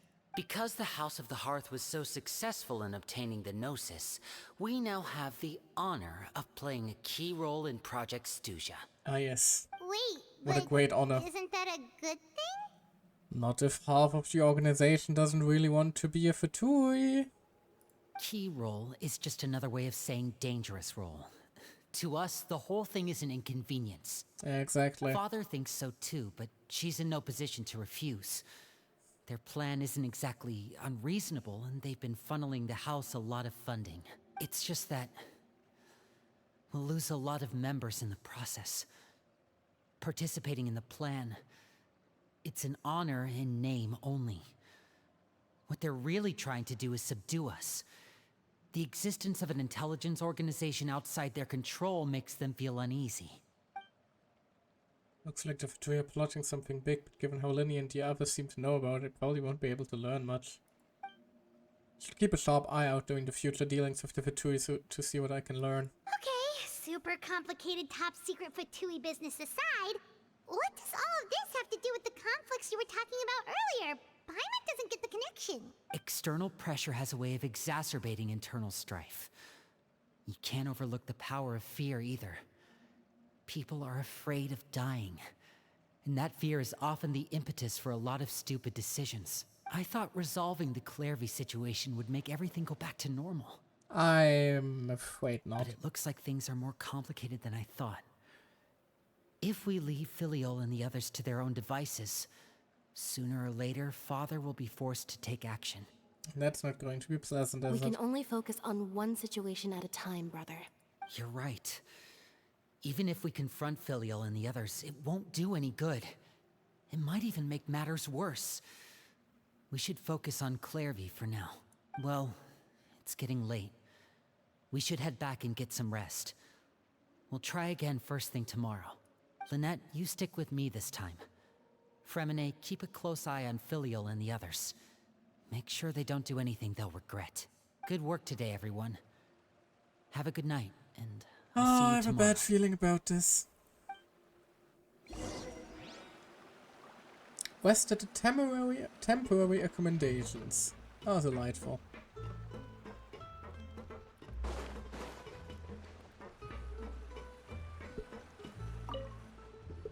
Nap time. Your mind races with all sorts of thoughts, and the text races even faster. What the fuck? Early night, but she can't sleep at all. Hold on. Try to rest, but you just can't seem to fall asleep. Even in the replay, I can't even read that quickly enough. What the hell? I wish they had a setting or something like that to slow stuff like that down a little. Hey, you don't think the knave will be too angry with Linny and everyone if she finds out about all this, do you? We're talking about a harbinger here. I am... Also, we saw the shit that happened in the trailer.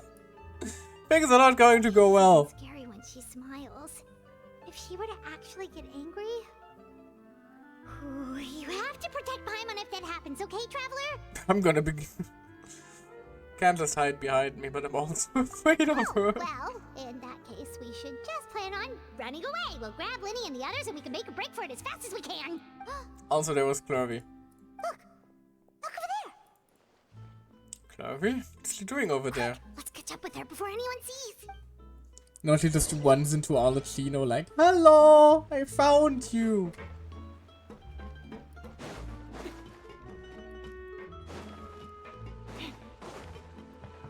Let's go, Tomato. Puppy. Over there. Oh, das ist genau. What the fuck?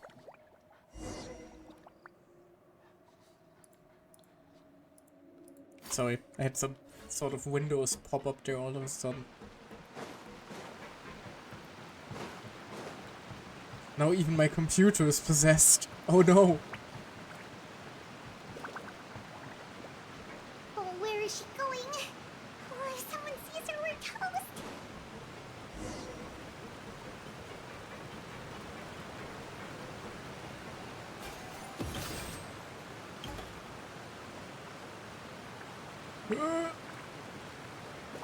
Made it. Oh, look. She stopped.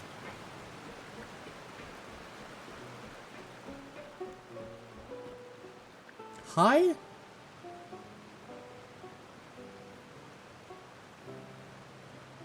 Clairvy? Shh. I opened the window while no one was looking. Look how pretty the outside is. No. If only I could have more than this. You probably think I'm being silly, huh? All this hopeless resisting. It's better to dream of what I could have than try to make it a reality, right? Please, help us get on the same page here, Clary. We need you to tell us what you know. Can you do that? Sure. Although, after you hear all this, I think you might regret that decision. Everyone in this family is nothing more than a tool. Something to be used and exploited.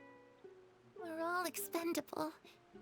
Including me. Yeah, under the last knave, come As on. long as you're useful, I hope. you get to stick around. Lose your value. You're handed over to the doctor, experimented on, and given a fate worse than death. I've seen it happen again and again, and I've had enough. You're saying the knave did all that?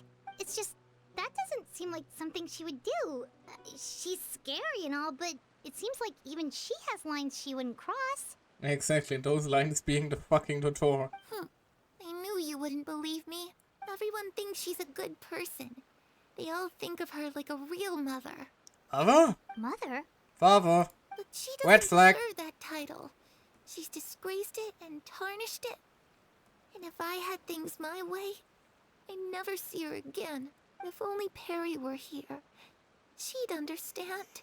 And that's why Perry wants to be father. Perry. There's that name again. Also, Paimon's getting a strange feeling. It almost feels like she's not really here with us. Paimon can't tell if she's actually talking to us or if she's mistaken us for someone else.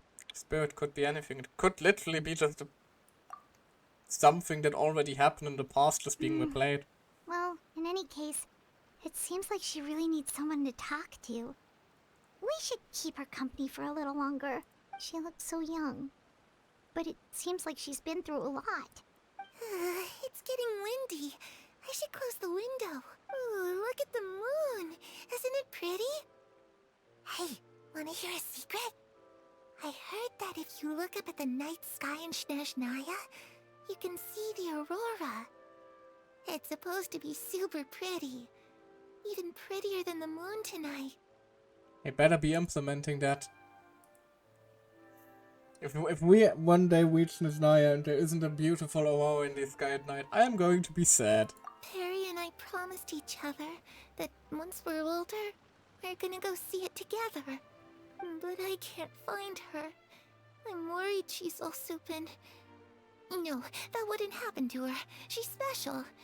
Mother likes her a lot. I should really go talk to Mother. But we just fought. She doesn't want to see me.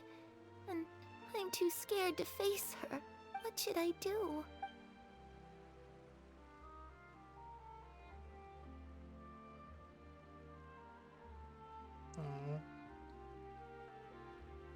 After some time, Chloe seems to come back to herself. Paimon Too really fast doesn't again. understand what's going on with her. Give me a moment. She gives a weak smile and leaves on her own. There we go. Also, there we go. Probably need to adjust the physics of my model a little bit to get that fixed, if I'm honest. Oh well. Well, let's head back. We've got an early morning tomorrow. The night passes. Finally, I can actually read one of those. Alright, looks like we're all here. Let's go ahead with the plan. Before that, I have a question. I do. Oh? What is it? Have the knave and the doctor ever worked together? What makes you ask that? Well, we kinda ran into Clairvy last night, and that's what she told us. We met the doctor back in Sumeru. He's super dangerous, and he's done all sorts of bad things. It's possible that Father and the Doctor have had certain dealings, but I don't think Father would work with him. We're not really on the same side, so there's not a lot of trust between them. That doesn't exactly set the stage for a successful partnership. I did hear, though, that when Father first became a Harbinger, the Doctor offered to work with the House of the Hearth. But was refused. Father rejected most of his proposals, except for one. It had to do with some sort of secret experiment. Secret experiment? Could that be what Clairvy was talking about? I think that's more got something to do with her curse, Bale Moon, blood magic thingy-majig. I don't think so. I don't know any details about the experiment itself, but I do know it's an entirely independent operation. The Doctor only proposed a direction for the research. That was the extent of his involvement. I still don't think that counts as working together. The details of the experiment are confidential, but complete records are kept on all participants. That doesn't seem to be the case with the situation Clairvy referred to. I know you don't agree with some of the Fatui's methods, and I'm not asking you to. But I am asking you to trust us on this. The House of the Hearth has its own principles. There are certain lines we're not willing to cross. Alright, that's good to hear at least. Paimon, after all that the four of us have been through together, I didn't really have any doubt about that anymore. Clairvy seems to think the knave and the doctor worked together to do something horrible. If that turned out to be true, Paimon doesn't know how he would even face you guys. It's just that it doesn't seem like Clairvy is lying either. Hold on. There we go.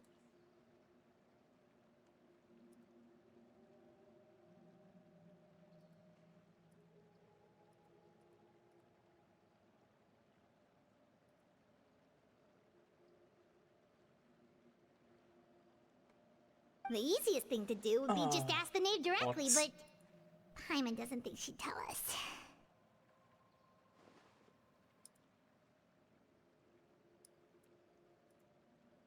Anyway, Father didn't let's come focus back on the last plan for night. now. She's probably still near the shore. We'll be counting on you to distract her. You're trying to tell me she just sat out there Lynette, you're all with me. night? Fremine, you know what to do. Be on your guard, everyone. All right, let's get to it. That sounds kind of scary though, doesn't it? Where are we going today? Let's try somewhere further away this time.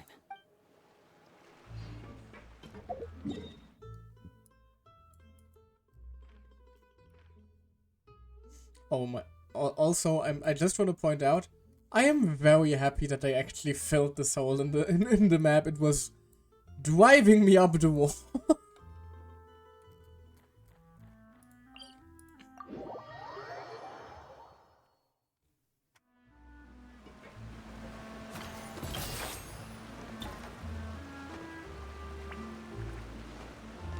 But for now, let's see if that has anything to say.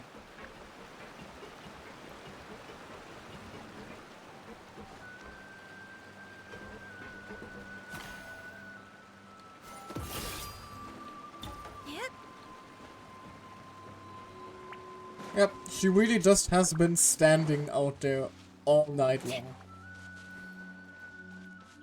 Are you okay, ma'am? Dad, you alright? Hello. Ah, it's you two again. I must say, you look a bit pale. Did you have trouble sleeping last night? A bit, but at least we did sleep. A little. Perhaps if you had less on your mind, you'd be able to absolve yourself of such troubles.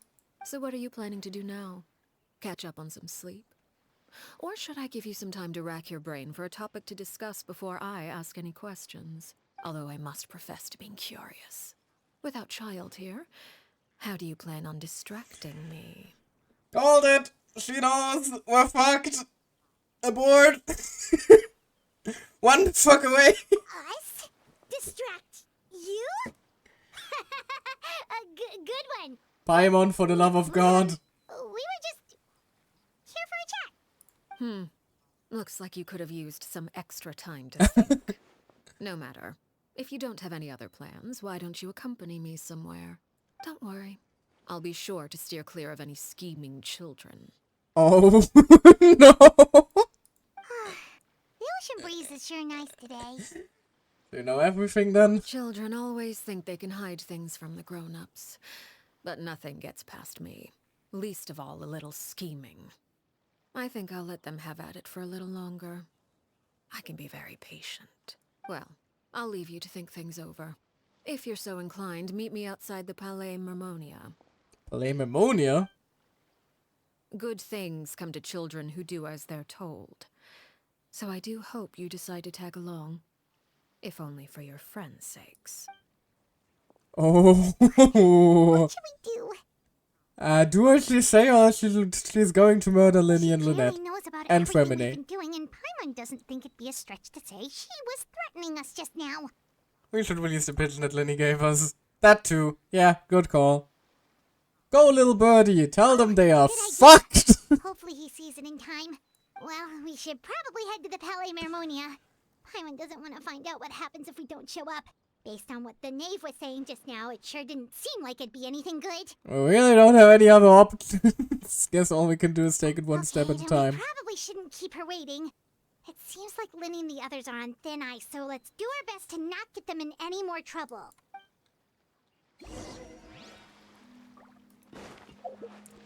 Follow the knave to the court of Fontaine.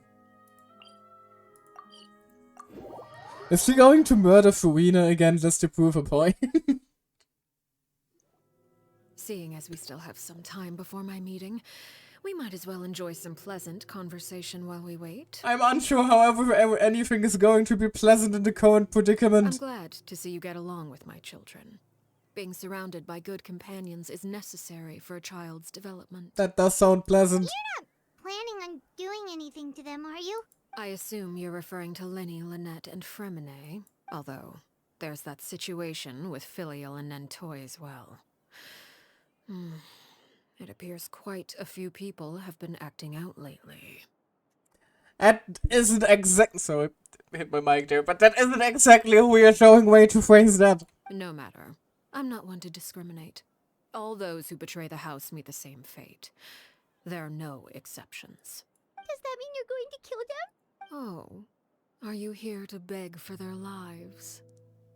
I'm sorry to disappoint, but the rules of the house change for no one. In my organization, everyone is responsible for their own actions. But don't you care about them at all? They really respect you. They even call you father. You must feel something for them.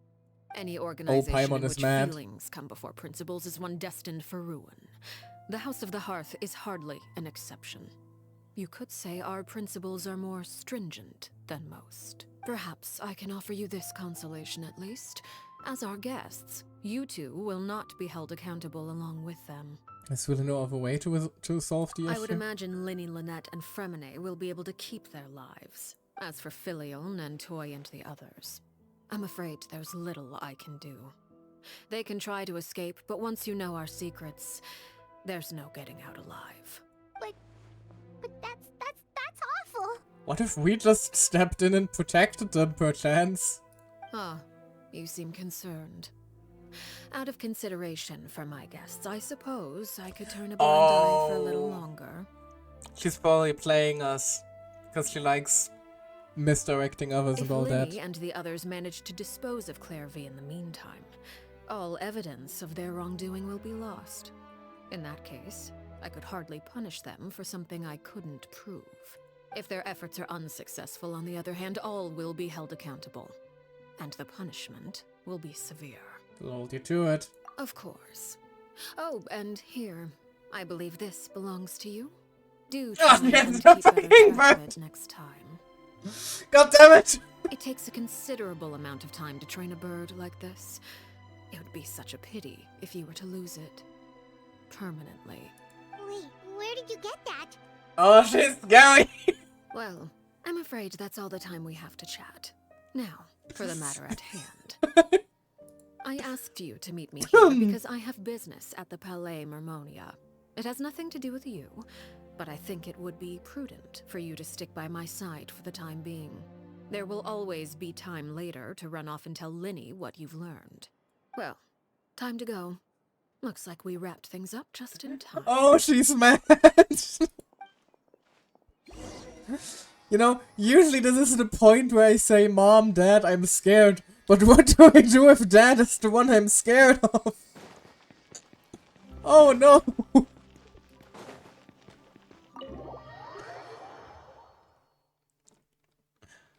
Oh jeez Louise. This is going to go well. Monsieur Neuvillette, help!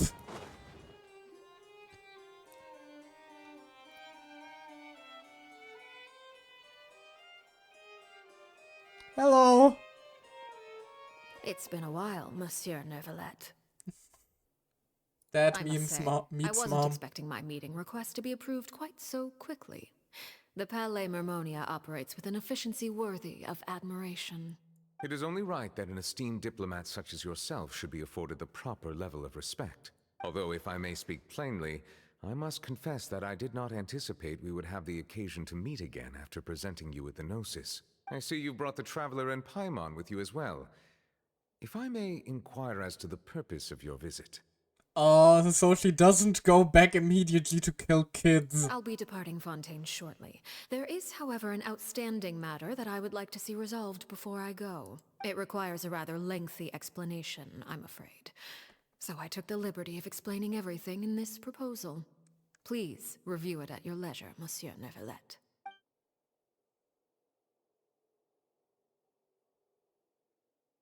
Will I get to eat it? No, apparently not.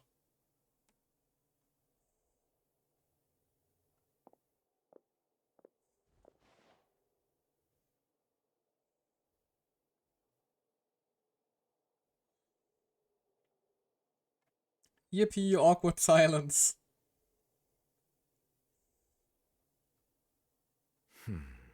I understand your request. However, at the risk of causing offense, I must admit that I fail to see why you would wish for such a thing. I heard you have a certain fondness for water tasting, Monsieur Nervalet, so allow me to use water as an analogy. A family is like a large body of water with countless rivers flowing in and out. As someone who watches over this system, I would hope that each river that flows from the source will eventually reach the ocean. Of course, objectively speaking, I know this is impossible. Most of the rivers will dry up along the way, disappearing into the ground and leaving nothing but a barren riverbed behind. Not all rivers are destined to reach the ocean, but I would not see their existence rendered meaningless. I believe the water that flows within them is simply meant for a different destination, like a field in need of irrigation.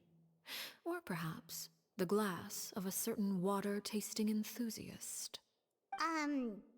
Did you get any of that, Traveler? Kinda, it sounds like she's asking him to take care of kids that leave the House of the Hearth.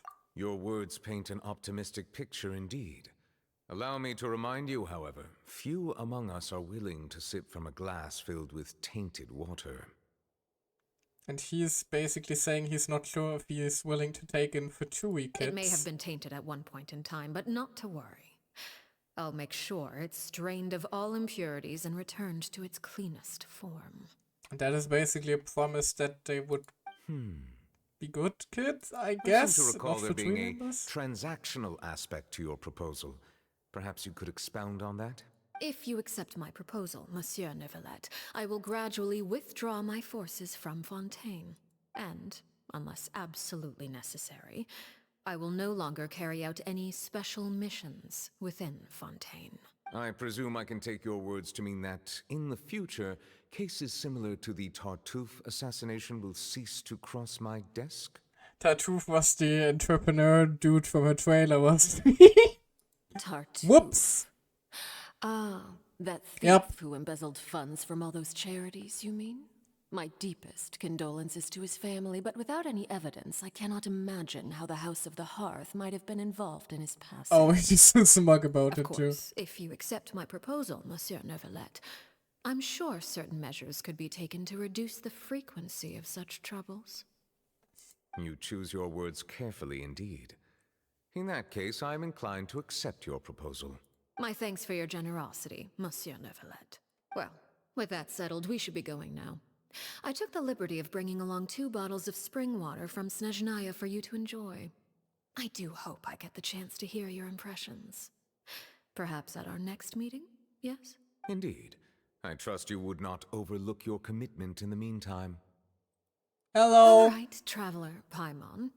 Time to go. Oh, that was a very well written scene though. Care to share your thoughts with us? I believe I've told you before that my emotions easily resonate with those of others. Yet in the few meetings I've had with that Harbinger, I haven't been able to sense any aspect of her emotional state. Her mind is like a still body of water. Who knows what darkness lies in its depths, and the lack of ripples on the surface gives nothing away. It's unclear whether this is her natural state of being, or whether it's an incredible strength of will that gives her the ability to master her emotions. Either scenario, however, suggests she is a very dangerous individual. I do not expect an explanation as to why you two are by her side. Whatever your reasoning, I would only advise you to take caution. I'm trying, I'm not exactly here by choice.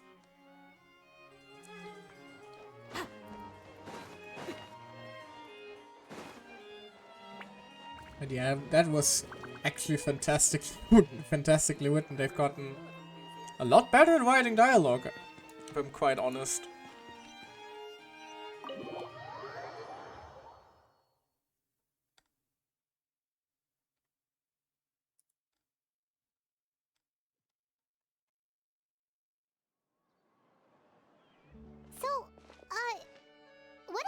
exactly were you talking about back there? She's not going to reveal any of that, Paimon, please. Paimon only They're heard you mention diplomats. some rivers, a large body of water, and then some kind of irrigation scheme. You really want to know? I would imagine there might be more pressing concerns at the moment. Lenny, Paimon really hopes everything's going okay. And then we're just going to walk outside. See Paimon Linny there. recognizes that look. You've got your tiki cap on, don't you, Traveler? We just see Lenny and Clervy hanging out, and we just see him. They're like, "Fuck!" The knave may seem relaxed, but she didn't seem to be joking earlier when she said those who betray the organization must pay with their lives. I think she's serious about punishing those kids. How should we stop her? No, there's something else we should figure out first. While we were talking in front of the Palemimonia, she mentioned Clervy's name. Does that mean she knew where Clervy was the entire time? Maybe she even anticipated how Linny and the others were going to act. Whoa! Oh, shoot. Are you alright? Oh, jeez. I'm so sorry. I was so focused on selling these papers, I wasn't looking where I was That's going. a guy from the execution list! My bad. Well, let me make it up to you at least. Here, take this paper. On the house. The house, you say? Oh, you don't have to give us any. Please, I want to. It's not like I'm short on supply. All the extras will be useless come tomorrow anyway. It's my fault, really. I was just trying to bring home some extra mora for the family, but I bit off more than I can chew. I haven't had many takers today, so I'm still swimming in papers. Just What's take the going damn on paper. here? Nothing much. I just ran into your friend here on accident.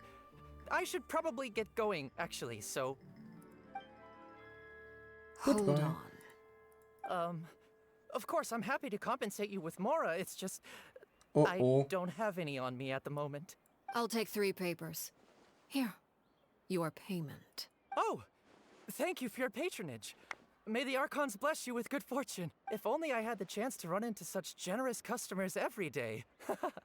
I should probably just take on a smaller inventory though, right? I'm getting married soon, so sometimes it's hard to not get ahead of myself. Anyway, I should head out. Goodbye! Goodbye!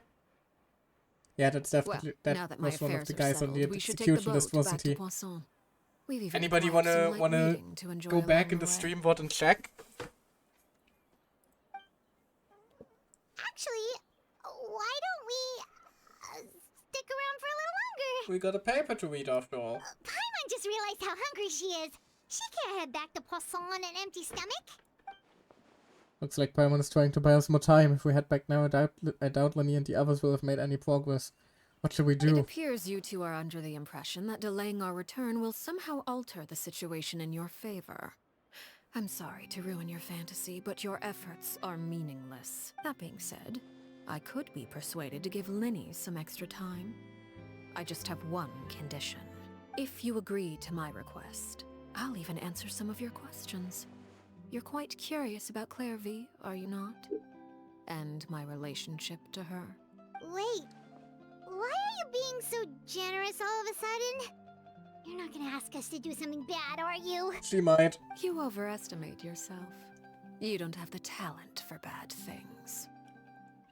I'm not sure if that's praise or if I should be offended. Then what can you possibly... The most important consideration in a negotiation is that both sides receive something they want. Demands and threats only get you so far.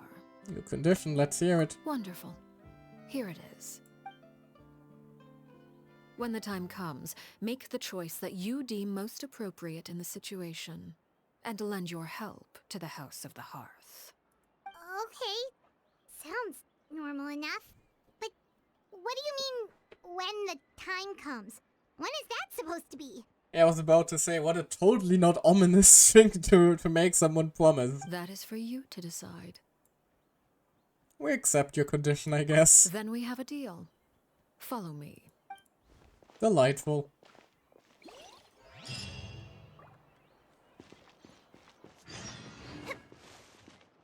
Follow the nave to the nameless ruin. Oh hey, that's where we pulled you earlier. However, we failed to pull you until we were headed to your true home, and then you returned to us twice. Which I still cannot fucking believe. Oh god, let's... Oh dear lord. 1, 1, 1, 1, 1, 1, 1, 1, 1, 1, 1. My plan was not to mess with fucking Vivian.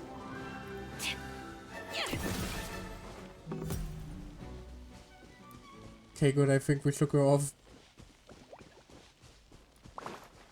Just passing through. Oh, but if the quest takes place there, that also explains why they updated that area a little. Prettied it up a little.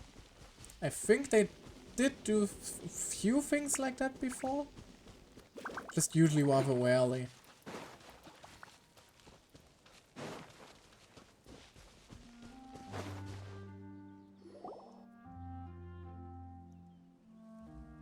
What is this place? Somewhere long forgotten by everyone. It used to be a grand building. Now it's nothing more than a pile of rubble. No one comes here anymore. Nor does anyone care about what once happened here. Although, this place does have something to do with the story I'm about to tell you.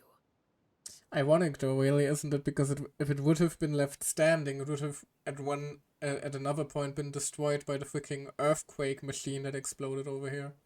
It was before I became a harbinger, and before Linny and the others joined the House of the Hearth.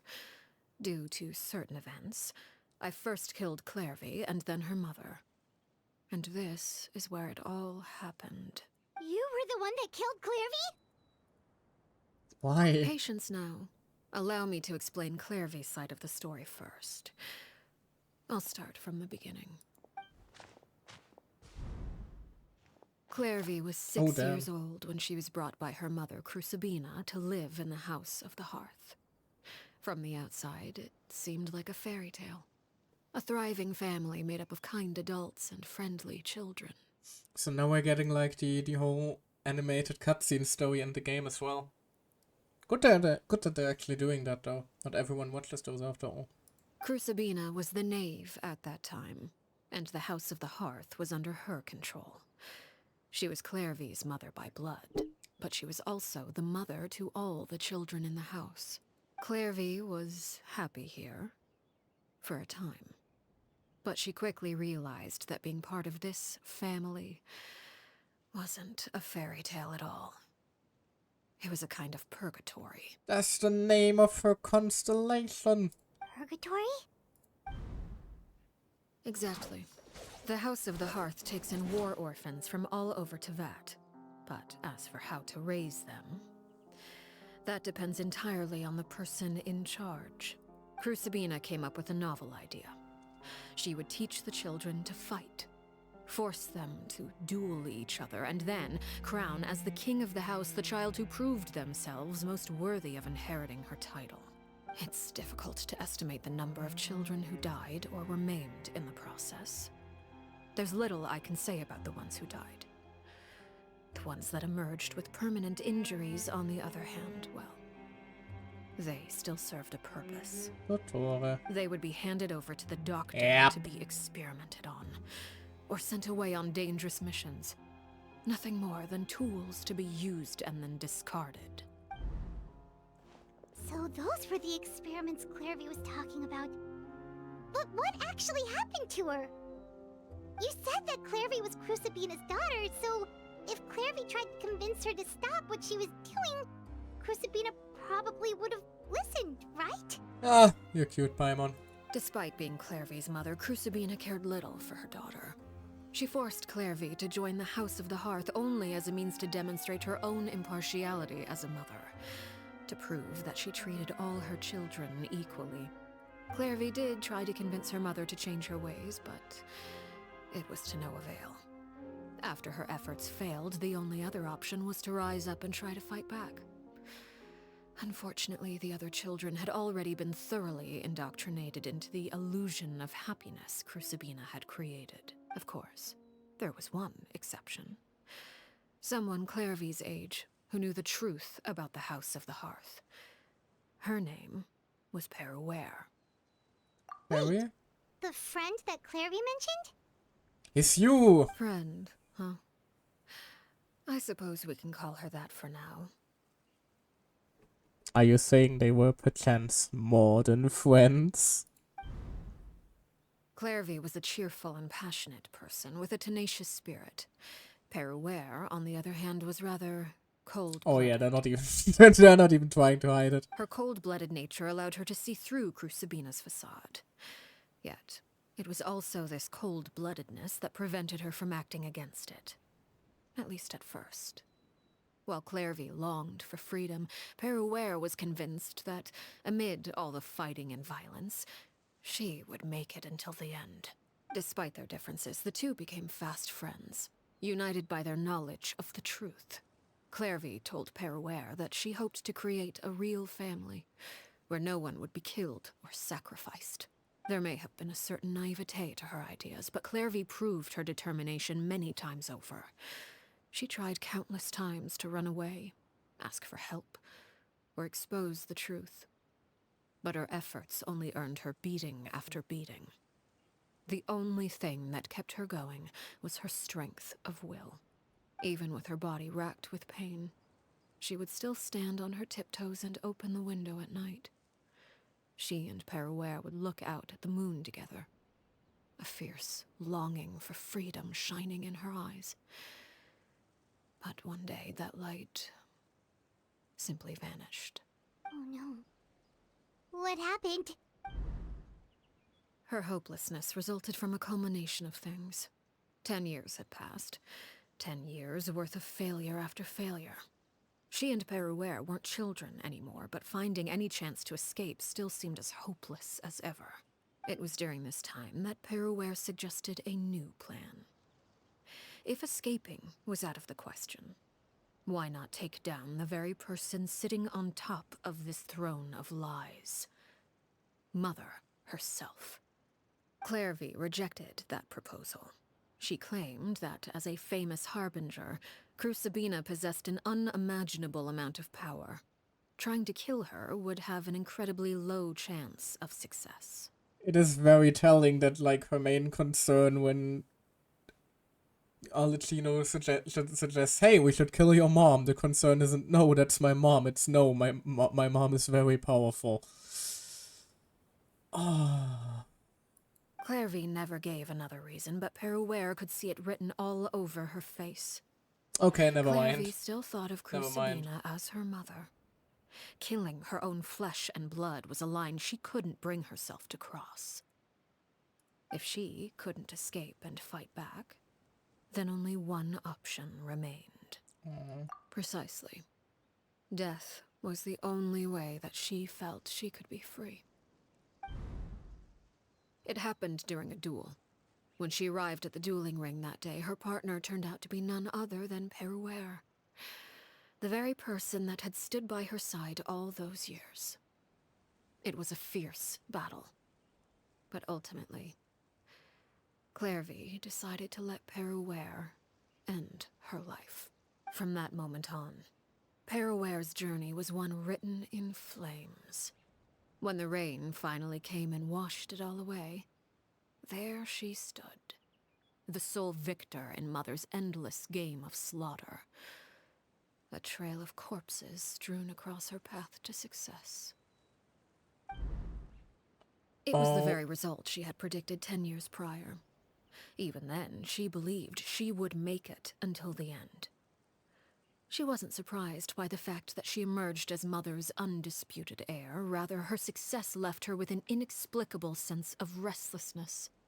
One thing I just noticed, there were a spear and a sword there, and Alicino fights with a spear usually, but in the animated short, she fights with a sword. So she used Clairvy's weapon to kill her mom. Oh, little details like that are the ones that hurt the most. She was unsettled, and there was only one thing that could quell that sensation. Perhaps you two would like to take a guess as to what it was? The person at the very top. Crucibina, you mean? But... Correct. This is the place where Peruware killed her best friend. A mere year later, this is also the place where she fought tooth and nail to kill the mother they shared. Wait, there was there was a year between those? Huh, that's interesting. Because in the animated short they made it seem like Peruware basically went immediately after The moment the first she duel. acted, any conception of what was right or wrong ceased to matter. It's one of the principles of the house. Only those who survive get to write the rules. Peruware won the battle, and became a harbinger herself. After which Her Majesty, the Tsaritsa, bestowed upon her a new name. Arlecchino. So the Perry Clairvy was talking about... It was you all along. You're Peruware. Arlecchino is just a name you got later.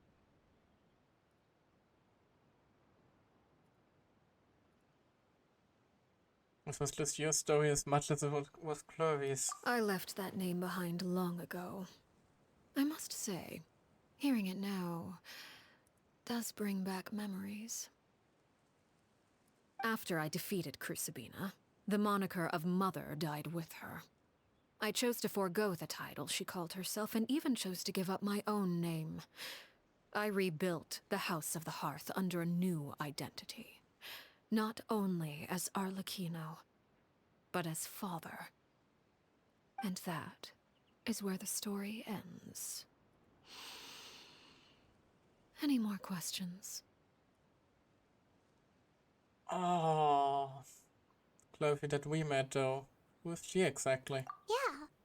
Based on what you just told us, Clairvy wasn't a little kid when she was killed. So the Clairvy we met... Was she really a spirit at all?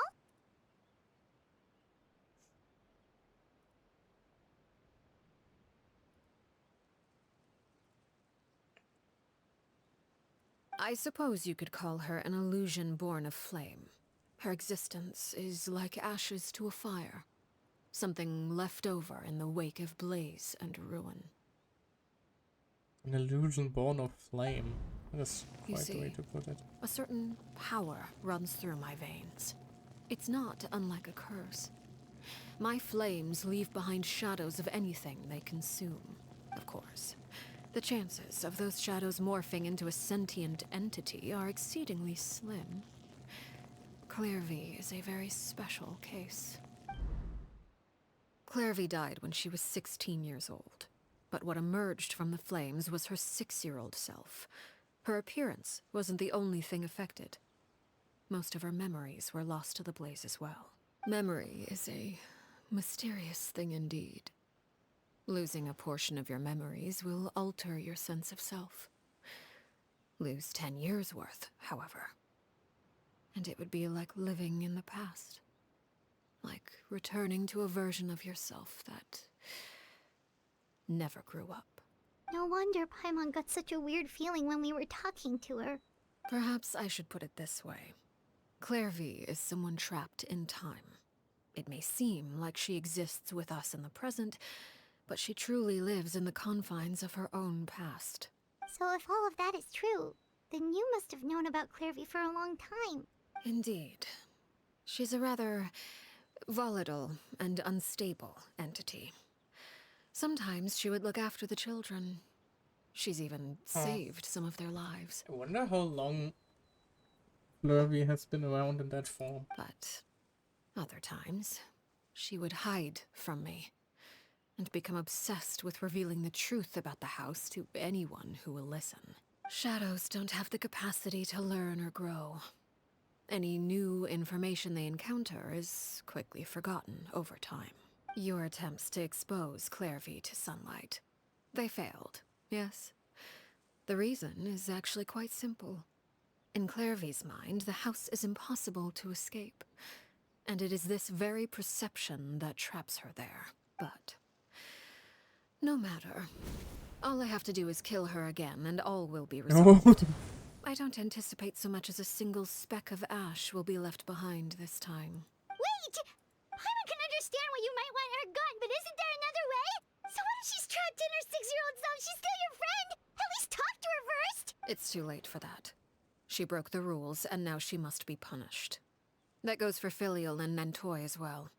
She's had quite the effect on them. I hope you understand. The difference between Crucibina and myself lies in our formulation of the rules, not our policy for enforcing them. Upholding the rules without question is a trait we both share, because that is how a household should be run. Is this really what you want to do? Holy shit, Traveler voice line. Whatever could you mean? Don't you want to say a proper goodbye at least? Whether as a killer or as a father, there are two things that must be avoided at all costs: anger and sorrow. Anger makes you impulsive. Sorrow causes you to waver. Well, it appears it's about time to proceed. Before we arrived, I told some of my well-behaved children to bring our troublemakers here by nightfall. I do believe I've kept my end of the deal. I give your friends quite a bit more time. As for what happens now, we'll just have to wait and see.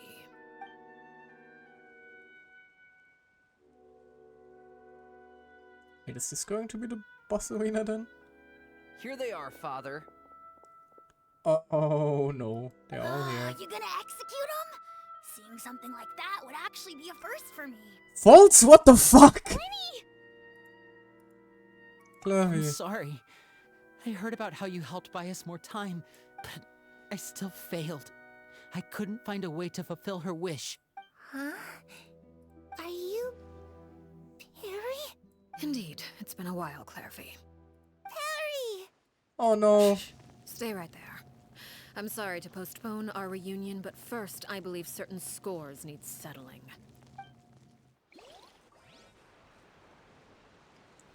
Ooh, cutscene. Father, Oh, never mind. let me explain. Out of my way. Father! You chose to conceal a threat to the house. And for that, you must be punished. Overall, however, I suppose your wrongdoing is hardly the most egregious of the bunch, so I'll deal with your punishments later. As for right now, the more pressing concerns are the traitors among us. By traitors? Do you mean us? Father, let me explain. We didn't mean to... Fultz, why don't you share what you heard? Yes, Father. Secret Midnight Meeting number 3. Participants, Filial, Nantoy, Sato, Toddy. Nantoy clearly said, if only Father wasn't the one who took us in. Sato added, I'm sick of this life. I just want to live as a normal person. Filial was the worst of them all. She called us crazies and said a bunch of mean things about Father. I did not! You're lying! Fultz is trying to frame us. It's not like I'm the only one who heard those things. After that, you and Toddy and a bunch of other people started talking about Clairvy. You were using all those things Clairvy brought up as an excuse to question Father. We're birds locked in a cage. The only way out is to destroy it. That's what you said, wasn't it? You little. You just want me gone, don't you? What did I ever do to you, huh? And you, Sheplo, have you forgotten who stood by your sickbed, watched over you, and changed your dressings? Come on, let's hear it then. What's your reason for all this? You're wrong, Filial. We don't want you to die. You're our family. Liar. You wouldn't be doing this if that were the case. So why? Why have you backed us into a corner? We all live in the House of the Hearth. You know the type of work we do, Filial. A single betrayal can cost dozens of us our lives. It's not like it's never happened before. That kind of thing is hard to forget. That's why the House of the Hearth cannot tolerate any form of betrayal. Christ. Ever since we came to Poisson, you've had 7 secret meetings. A lot of the things you talked about really crossed the line. You've been spying on us for half a month? Wait a second. Now that I think about it, the move to Poisson was just a way to make it easier to spy on us, wasn't it? Because we were all in one place. You've had this planned all along. Filial, Nantoy, I'm sorry. I owe you both my life. I owe Clairvy too. If it weren't for all your help after I got poisoned, I wouldn't be standing here today. If this were any other situation, I would do anything to repay that kindness, even if it cost me my life. But rules are rules. I'm sorry. My hands are tied. Why? Why? That's enough, Filial. We made a mistake, and we should own up to it. We broke the rules, plain and simple. And now we have to face the consequences. I'm sorry, Chaplot. Fultz. I'm sorry, Father. We accept our punishment. Chaplot, according to the rules of the House of the Hearth, how should these traitors be punished? All those who betray the house pay with their lives. And so it shall be.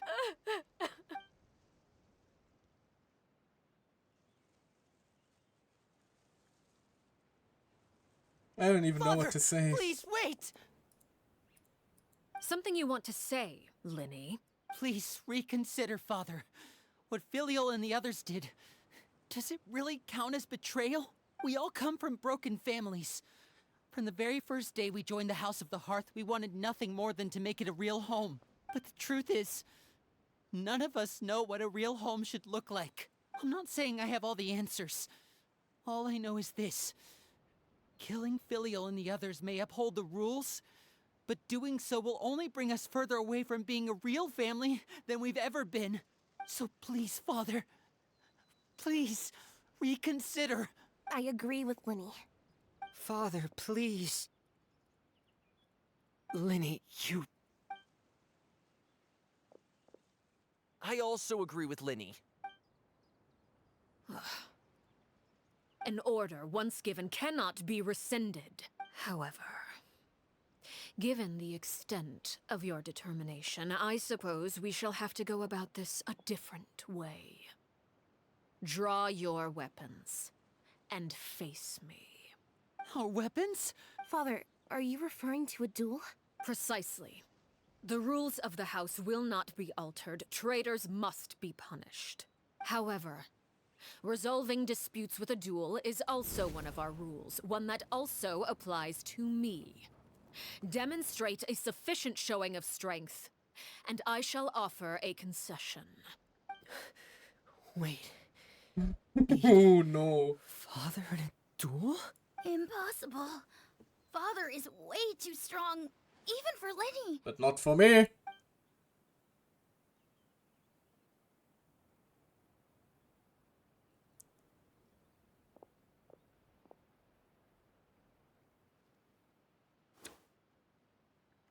Ooh, we pulled out a card.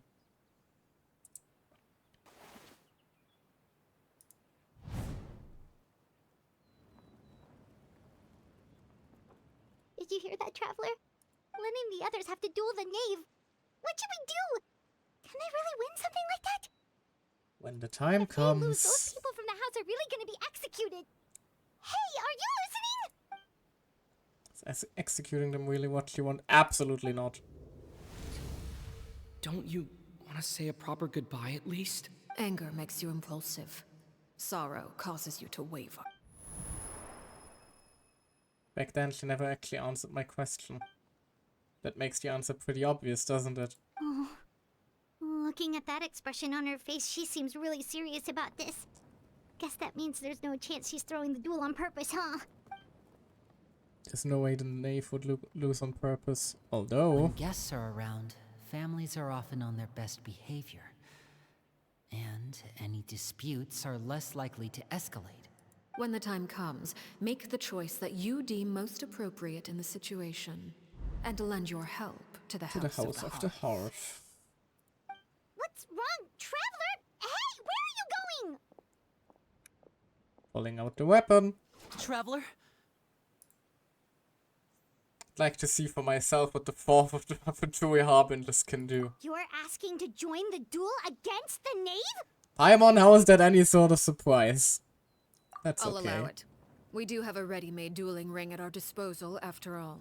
All I would advise is this. Keep a firm grasp on your weapon, and give it your all. Any less. And you may just lose your life.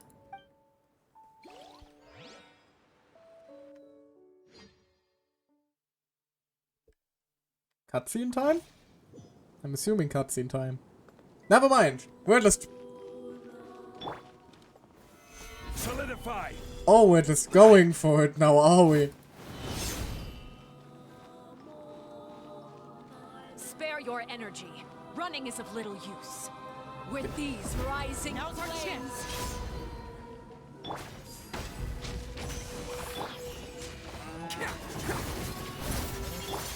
I want to see what she can do first.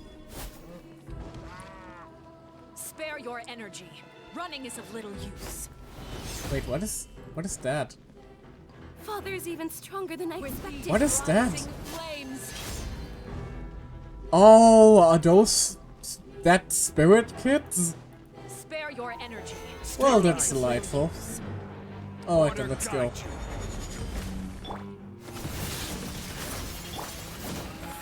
Try to pace yourself. Now that's more like it.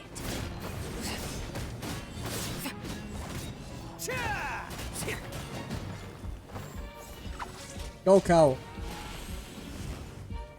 With the fog of darkness, destruction shall rise. Oh. Have a taste of She's scary. Oh, I have no healing in this team for the whole Bond of Life situation. now. Are you alright?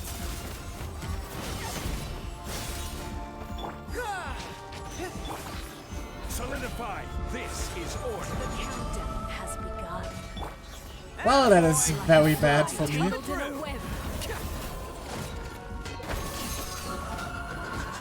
How far I have to draw my blade with these rising flames.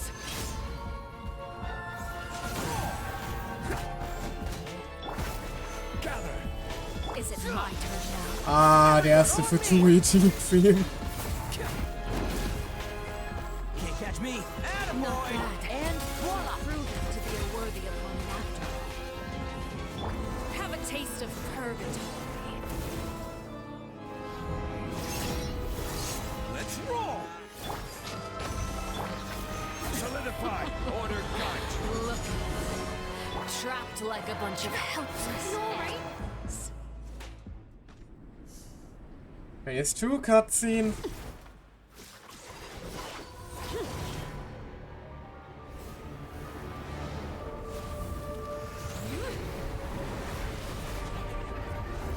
Oh, she's not happy.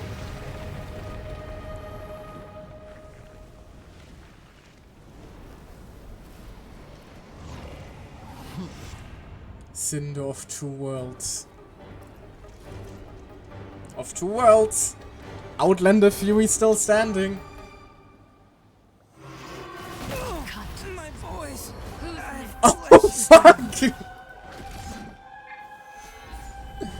Well, that was immediate death. Hold on.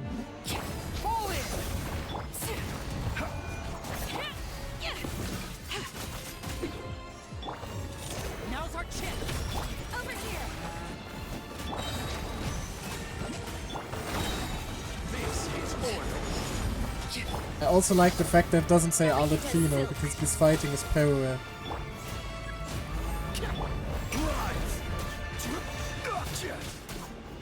Watch out your punishment made manifest.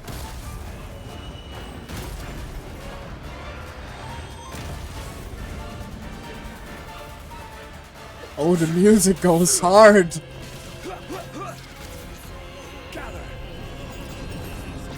Oh! No!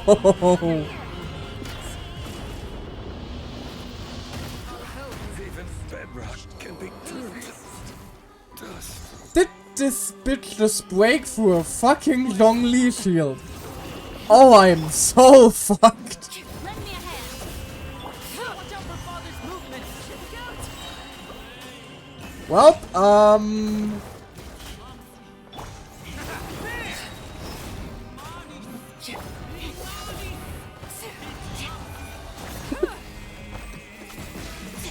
guess we're using this tactic now. Phase 3? No, cutscene. Ooh.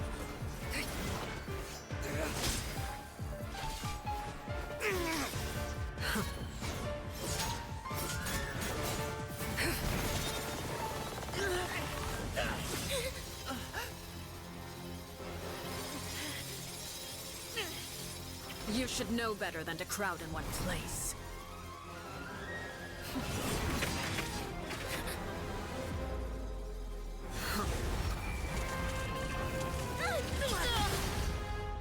Jesus. Oh, I know. No! I'm sorry, Father! Oh, he tried using the blunt side of his sword, not the Yep. Sorry for what? This pitiful excuse for an attack. Yep.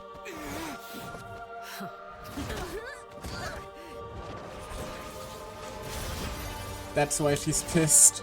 Because they're not going for the kill.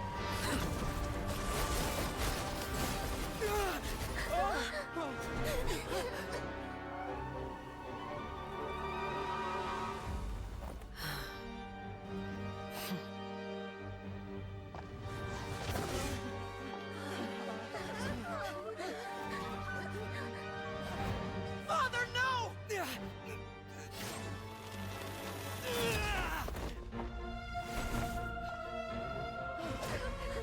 Made it out, did you? You're stronger than I expected. No!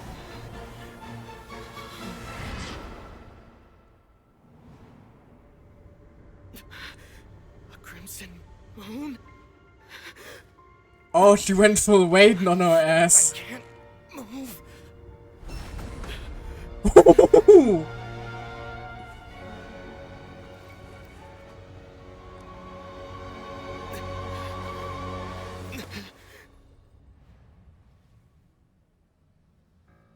Still, not strong enough to beat me.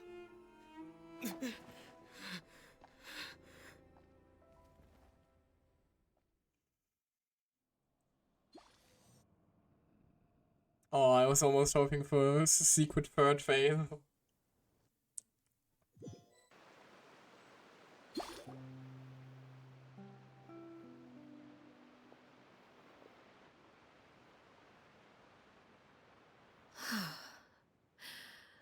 I believe we can end things here.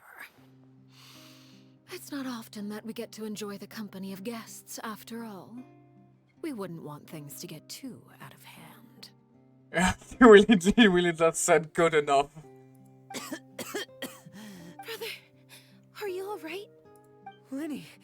Given that I am the victor of this duel, as agreed, the punishment stands. No! I never thought things would end like this. However, everyone involved in the duel demonstrated a remarkable level of strength and determination. In light of this, I'm prepared to change the method of execution. Elwar, the bottled flames I gave you for safekeeping. Do you still have them? Yes?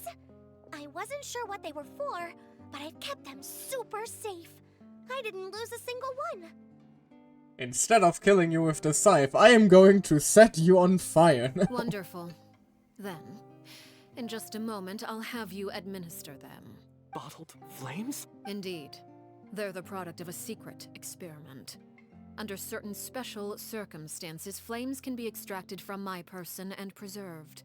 Once ingested, searing pain will spread across every inch of your body. No harm will come to you physically, but your memories will be burned away. that the experiment she agreed to, and how she executed the others who wanted to leave. If you can withstand the pain, when you awake, you'll have forgotten everything you know about the House of the Hearth, and will be expelled from the organization. In other words, administering this concoction will kill the version of you that grew up in the house, and give you a new identity. So that means the young man that I thought looked familiar, the one selling newspapers outside the Palais Mammonia, he must have been the same Horaire we saw on the list of executions. He wasn't killed at all. Memory is a mysterious thing indeed. Losing a portion of your memories will alter your sense of self. Now, if my understanding of the knave is right, she really thinks of that as killing him. The Horaire that lived in the House of Hearth is dead. The one that remains is simply a normal person, living his life with his beloved. Even so, it's much better than actually ending their lives. So, you're just letting us go, Father? You misunderstand. Memories are extremely important. Once consumed by flame, the version of you standing before me will die, and our secrets will die with you. So no, I don't intend to just let you go, because the person who survives will be nothing but a stranger. Even so, I won't have to live in fear anymore. I'm sorry, Father. I'm sorry I let you down. But I really... Don't cry, Filial. You haven't left the house yet, so there are still rules to be followed, yes? Remember what I taught you. Anger makes you impulsive, sorrow causes you to waver. Don't let yourself be controlled by your emotions. Of course. I'll remember. Dry your tears, and go pursue the life you really want. Yes, Father. Chaplot, Fultz, Elwar. Take them back to Poisson. And bring Linny and the others as well. I prepared 3 extra vials of bottled flames. As for whether to take them, the choice is yours. I doubt they will. Goodbye, children. The next time we meet, I will no longer be your father. Oh, she's facing away because it Thank actually you makes her upset. for all you've done for the house. I hope you have bright futures ahead of you.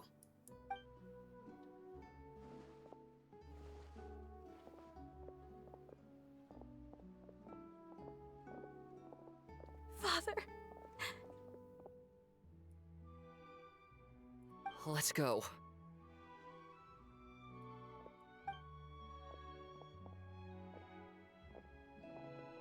Here, grab my arm, Linny. I'll help you walk back. Don't let him grab your arm, Lenny. That kid is still giving me the creeps.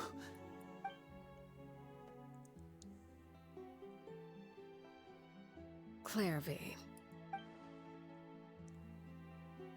I like the detail that she still isn't standing in the sun.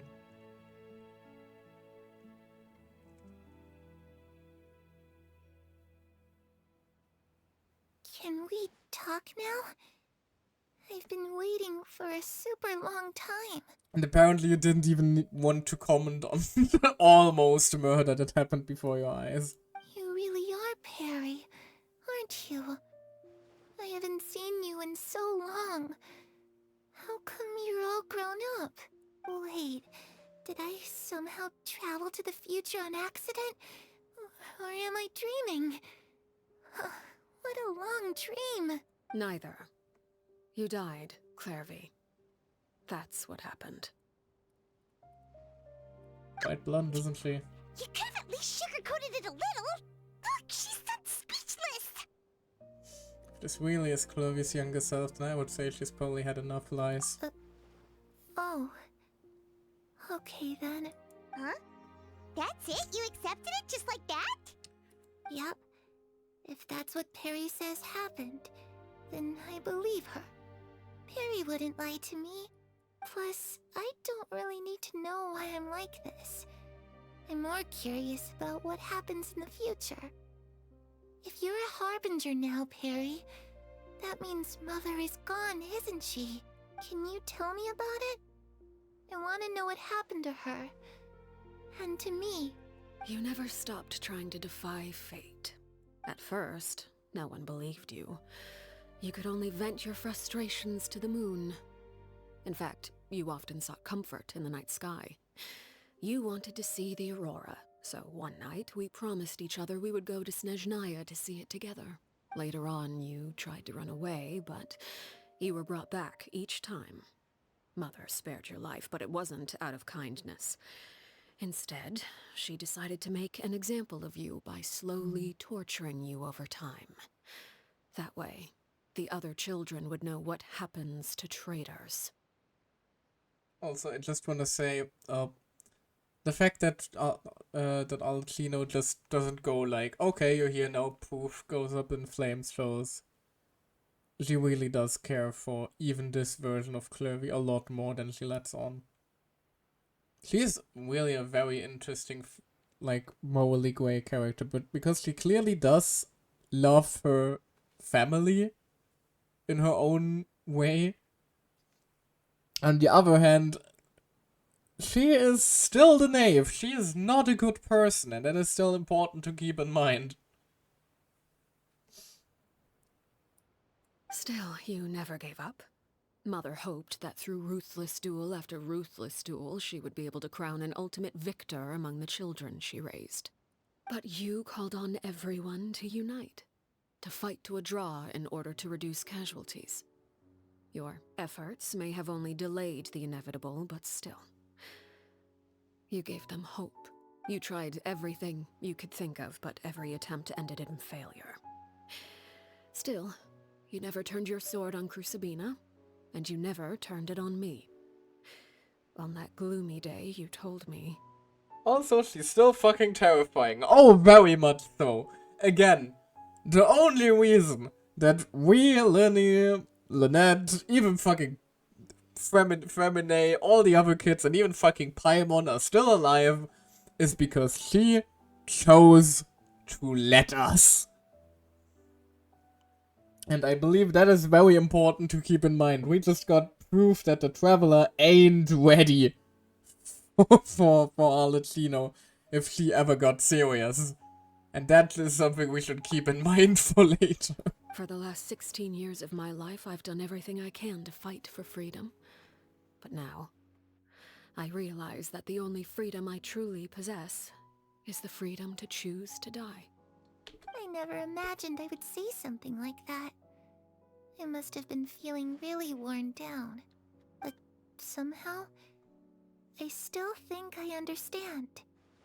According to Mother's plan, only one of us was going to make it until the end. And I always hoped that person would be you. If I could do it all over again, I still don't think I would make a different choice. Even when I first met you, I knew you'd be able to do what I couldn't. Is that so? Even now, I'm not sure I truly understand what kind of freedom you were trying to pursue. Although I'm still a bit confused about, like, where Arlecchino's Bale Moon powers come from. And where she is from if she says she doesn't come from Fontaine. Because there's still the whole glitching thing that isn't exactly explained yet. And I doubt it will be explained in that story quest, but, you know, keep some mystery of the character alive, I suppose. We'll probably explain sometime down the line. But as the head of the House of the Hearth, and as the children's father, I've tried to give them the most basic of freedoms. The freedom to choose their own fate. It's something I discussed with the Eudex of Fontaine. The children who want to leave the house will have their memories wiped clean of all secrets pertaining to the organization. In return, they will be allowed to live a normal life in Fontaine without being prosecuted for their past. Of course, I won't simply hand freedom to them on a silver platter. They have to fight for it and prove themselves worthy of it. Only freedom that is earned has true value. That's more than enough. That's exactly the kind of life I was fighting for. You know, Perry, I think you're a pretty amazing king, and a really great father, too. I'm really happy that you're the one who took over the house. I guess I do have one regret, though. I still haven't seen the outside world. Well, it just so happens that our dear guests over here have been to many nations and traveled to countless places. Oh. Perhaps they would be willing to tell you what the outside world is like. So that's why she wanted us to come along, really. Really? Really. Of course! We've traveled all over the place. We've got so many stories, we could probably talk your ears off for 3 days straight! Especially Paimon could talk my ears off for 3 days straight.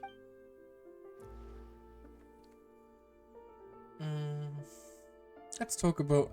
I mean, it would be very fitting to talk about the Nation of Freedom, wouldn't it? You know, I used to dream of being a bard. I just hope you wouldn't be a drunk one. Playing the lute while singing into the winds of freedom? Even if there was no one there to listen, I would have continued to sing no matter what. About you, the Nation of Contracts. Ah, that's where Mora comes from. I never knew that before. Well, not anymore. We kind of screwed that up a bit, didn't we? If I had some Mora, I would buy 3 new dresses. One for me, one for Perry, and one for Mother. I don't think Alecino would be wearing any dresses you buy for her, but the thought is... Just too bad Perry doesn't like yeah, wearing exactly. dresses. And Mother? She probably wouldn't accept something like that either. I guess I'd just have to keep them all for me then. I could wear a different one every day.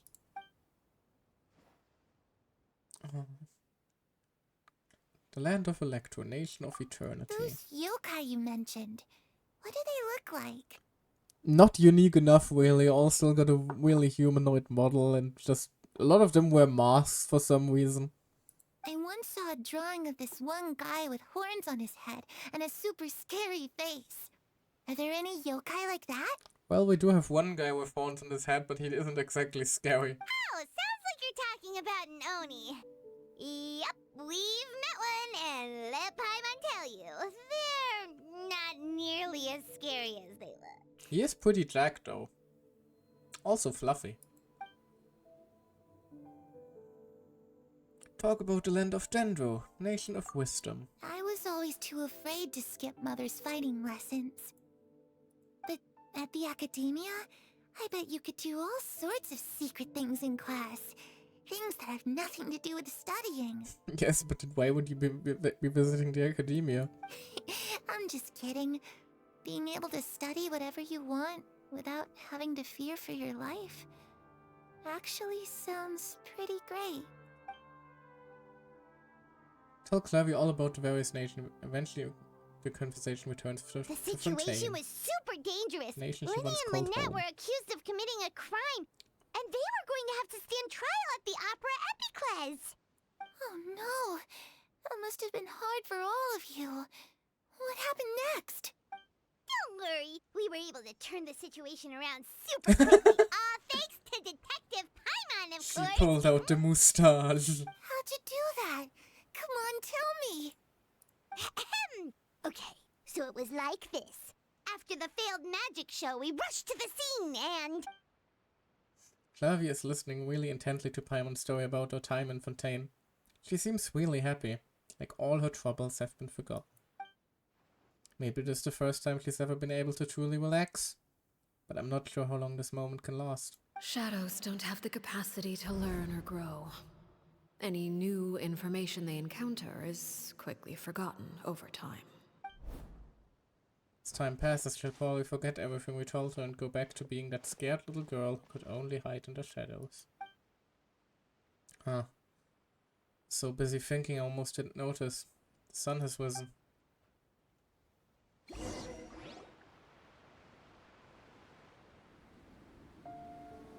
Oh damn, another cutscene. Clairvy, you've worked tirelessly from the shadows to overthrow the House of the Hearth. Now, by my authority as the Knave, I shall announce how this matter ends. You are hereby expelled from the House of the Hearth. You are no longer tied to this place, nor are you bound by its rules. You're saying that I can finally leave? I get to experience the outside world as well? Oh, I almost forgot. There's no getting older for me. Still, seeing who you grew up to be makes me really happy, Parallel. Take care of yourself.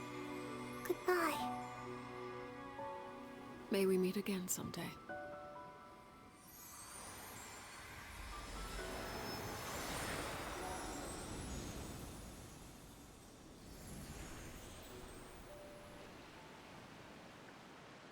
Clairvy.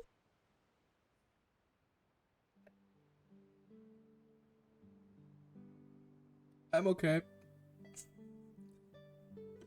I'll give you a moment.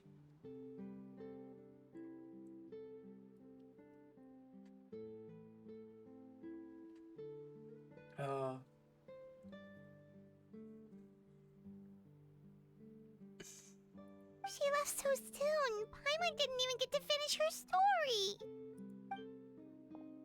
I also have certain sentiments left unsaid. I wanted to tell her that the aurora I saw in Snezhnaya was just as beautiful as the ones in the pictures. But a shadow's memories reset at dawn. Had we delayed any longer, we wouldn't have had the time to say goodbye.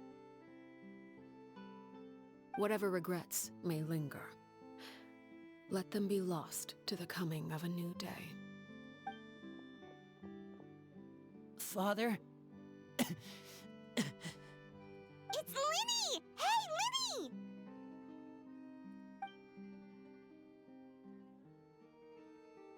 What is he doing back here? Let's go check it out.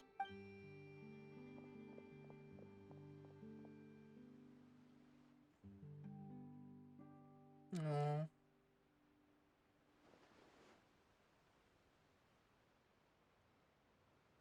Father, the bottled flames have been administered. Filial and the others have left the house. And you?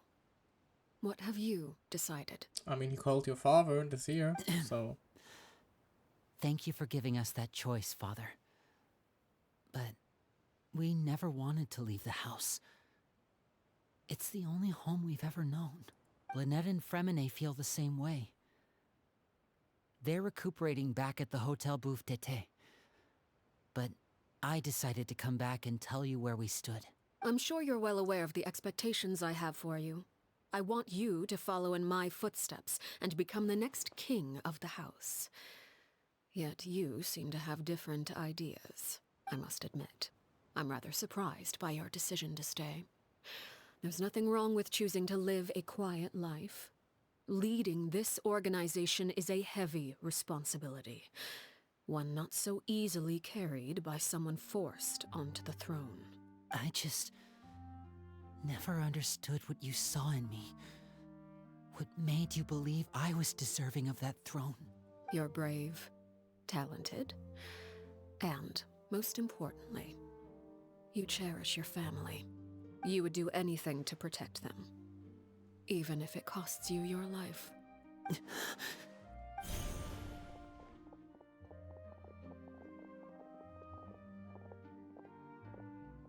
Speaking up back there was so brave of you, Linny. It's all thanks to you that we were able to convince Father to back down. You're a hero, Linny. Hero? Father is the real hero.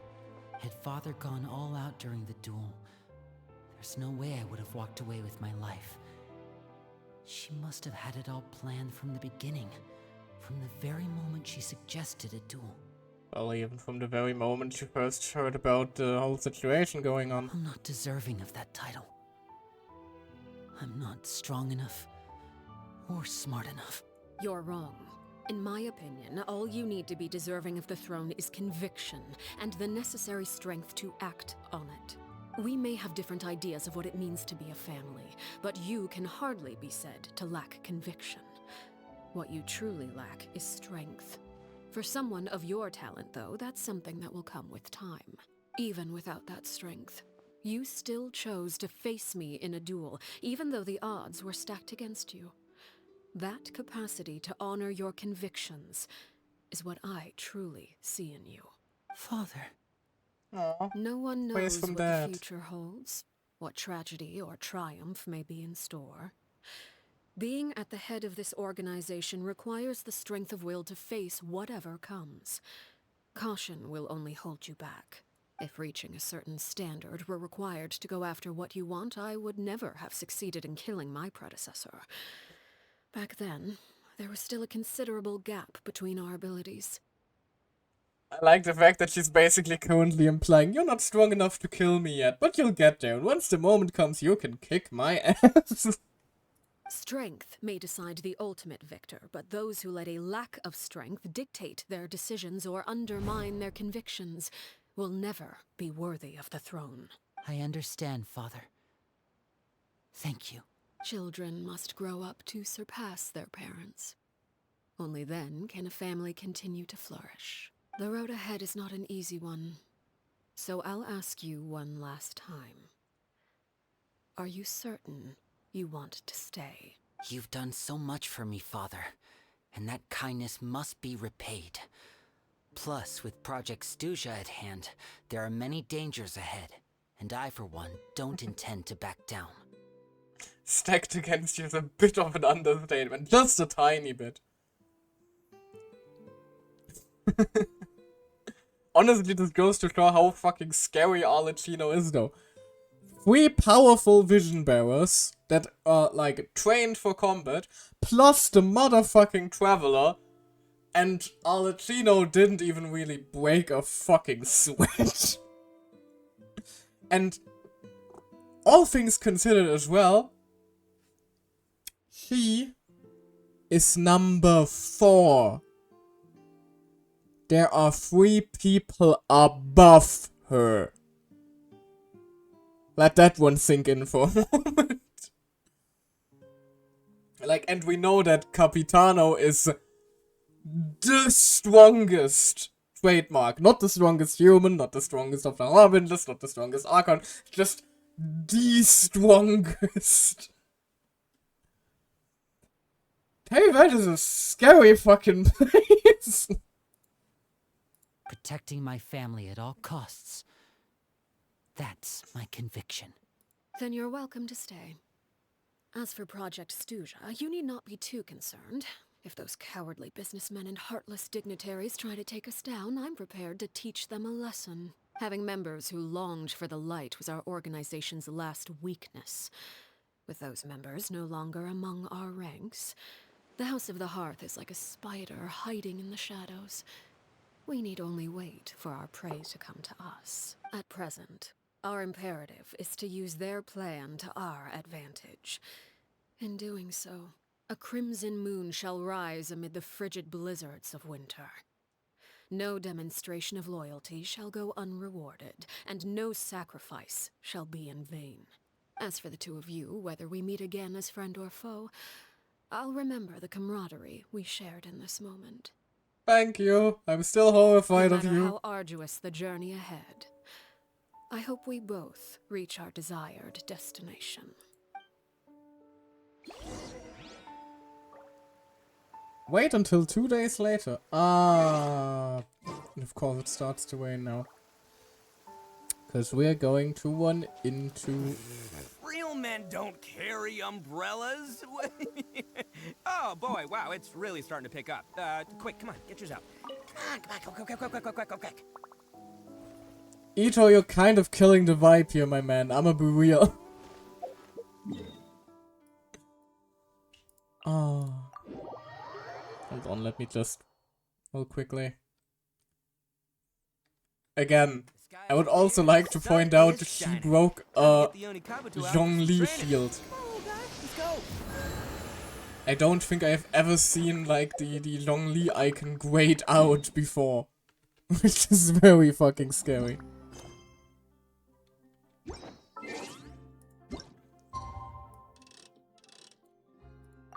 I'd wait then, let's wait, shall we?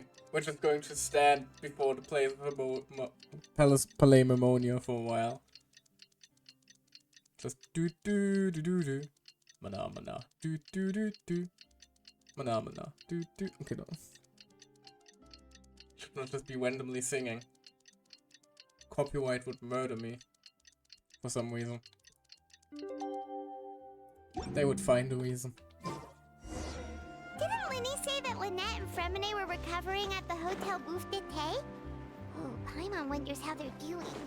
Maybe we should go check on them.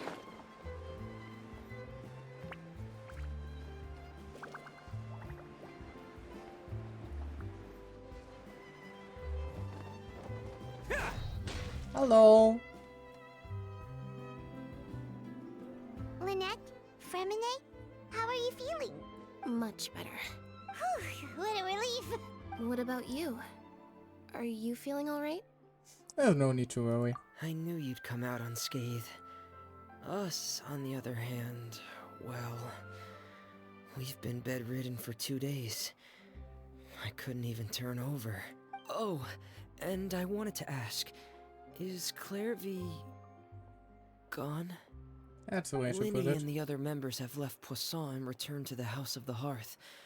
According to him, there haven't been any more sightings of a spirit roaming the house. We bid her farewell under a blanket of sunlight, and her wish has been fulfilled. I see. I'm glad. Father came to check up on us 2 days ago and told us about what happened with Crusabina and Clairvy. Actually, I've met Crusabina before. Wait, what? You've met the former knave? Crusabina died a year after Clairvy. It was during the year between their deaths that I joined the House of the Hearth. Oh, interesting. Crusabina had an extremely cruel and radical way of doing things. While she was alive, the atmosphere in the house was suffocating. When I joined, though, the experiment she valued so much had already come to an end, and all the people involved, dead and injured alike, were gone. Crusabina never talked about the past with us newcomers. A couple of months after I joined, Father killed Crusabina and burned all her files. With that, the names of all the people subjected to her experiments, Clairvy included, were lost to the flames, along with the painful memories they represented. Also, a couple of months after he joined, Father killed Crusabina. And this poor little lad is still traumatized to hell and back from that time. Father took in Lenny and me a couple months after that, but she never mentioned anything about Crusabina or Clairvy. Oh. Now we finally got a timeline for that. It really seems like something she was planning to keep to herself. So the whole Crusabina Alcino stuff happened a lot more recently than I thought. I mean, not really, because we know that Linny and Lynette joined the House of Hearth rather... Like, how long are they? They were probably like 8? Maybe, probably a bit younger. Probably like a decade or a little bit more, like not... If I had to want to guess. In terms of timeline. The last time you talked to her, did she mention why she kept it a secret for so long? Which also means that Alcino is only probably like... If she was 60, she's probably like 26. Something along that. Oh my god, I'm almost as old as Alcino. Oh. Anyway, moving on. She said she didn't want us to be affected by the darkness of the past. She was worried we'd develop a false sense of gratitude towards her if we knew about it. The foundation of a family should be free of any corrupting influence. Whatever happened in the past, it has nothing to do with who we are now. And that's what Father told us in the end. But I still thanked her for everything. It was only after hearing about what Crusabina did that I finally realized how insignificant our lives could have been. The members of the house meant nothing to her. To say that she valued them in any way, even just as a tool, would probably be giving her too much credit. If Father hadn't taken over the House of the Hearth, I probably would have already... Let's move on Father from that thought, rarely shall we? brings up the fact that she saved us. She doesn't believe that being indebted to her should be what ties us together. But even if we didn't owe her anything, we would still choose to stay. Because this is our home. We may have arguments or times when we feel wronged. Some people may even choose to leave. But as long as Father is here, we will always have a home. Whether the path before us is bathed in sunlight or shrouded in shadow, we'll follow Father wherever she chooses to go. So I wanted to say thank you for helping us make it through this crisis. Without your help, we could have lost a lot more along the way. Honestly, I find that whole situation now really interesting because technically speaking, the House of the Hearth is very much its own faction, independent of the Fatui. It is aligned with the Fatui, but that's only because of Arlecchino. So if Arlecchino ever decides to go, yeah, no, fuck it, which he has explicitly said is in the realm of possibilities, you know, whole new faction, basically. Oh, we didn't do anything, really. Just invite us back as guests and we'll call it even. And maybe this time our visit doesn't end in the almost horrific murder of at least 5 people. Of course. You're welcome anytime. Are Filio and Nantoy okay? I actually saw them at a cafe this morning. They didn't recognize me. From what I could tell, they were drinking coffee and talking about one of the operas that started running recently. They seemed happy. If I had to take a guess, I would say they finally found the kind of life they always wished for. And they recovered quickly then though, in like 2 days. Like imagine you wake up and have no memories of like who you are at the moment, and then just 2 days later you're fine. Because like most of the memories would be related to the House of the Hearth, right? Oh well.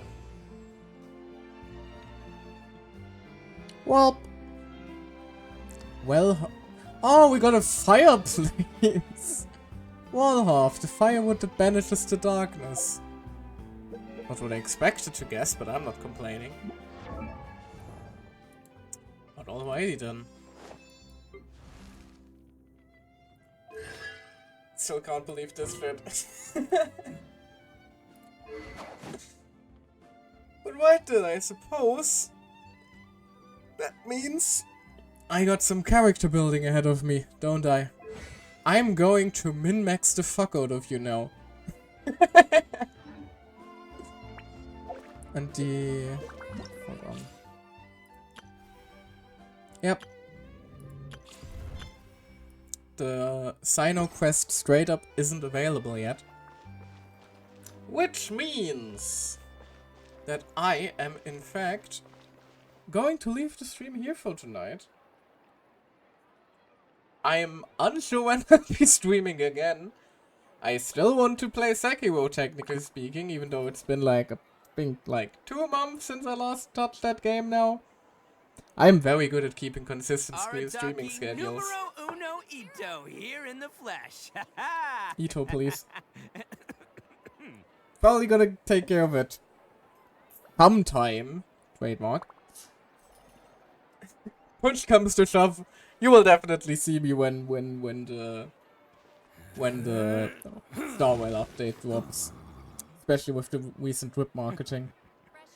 Oh god, with the recent drip marketing. I'm going to have to save a lot of posts.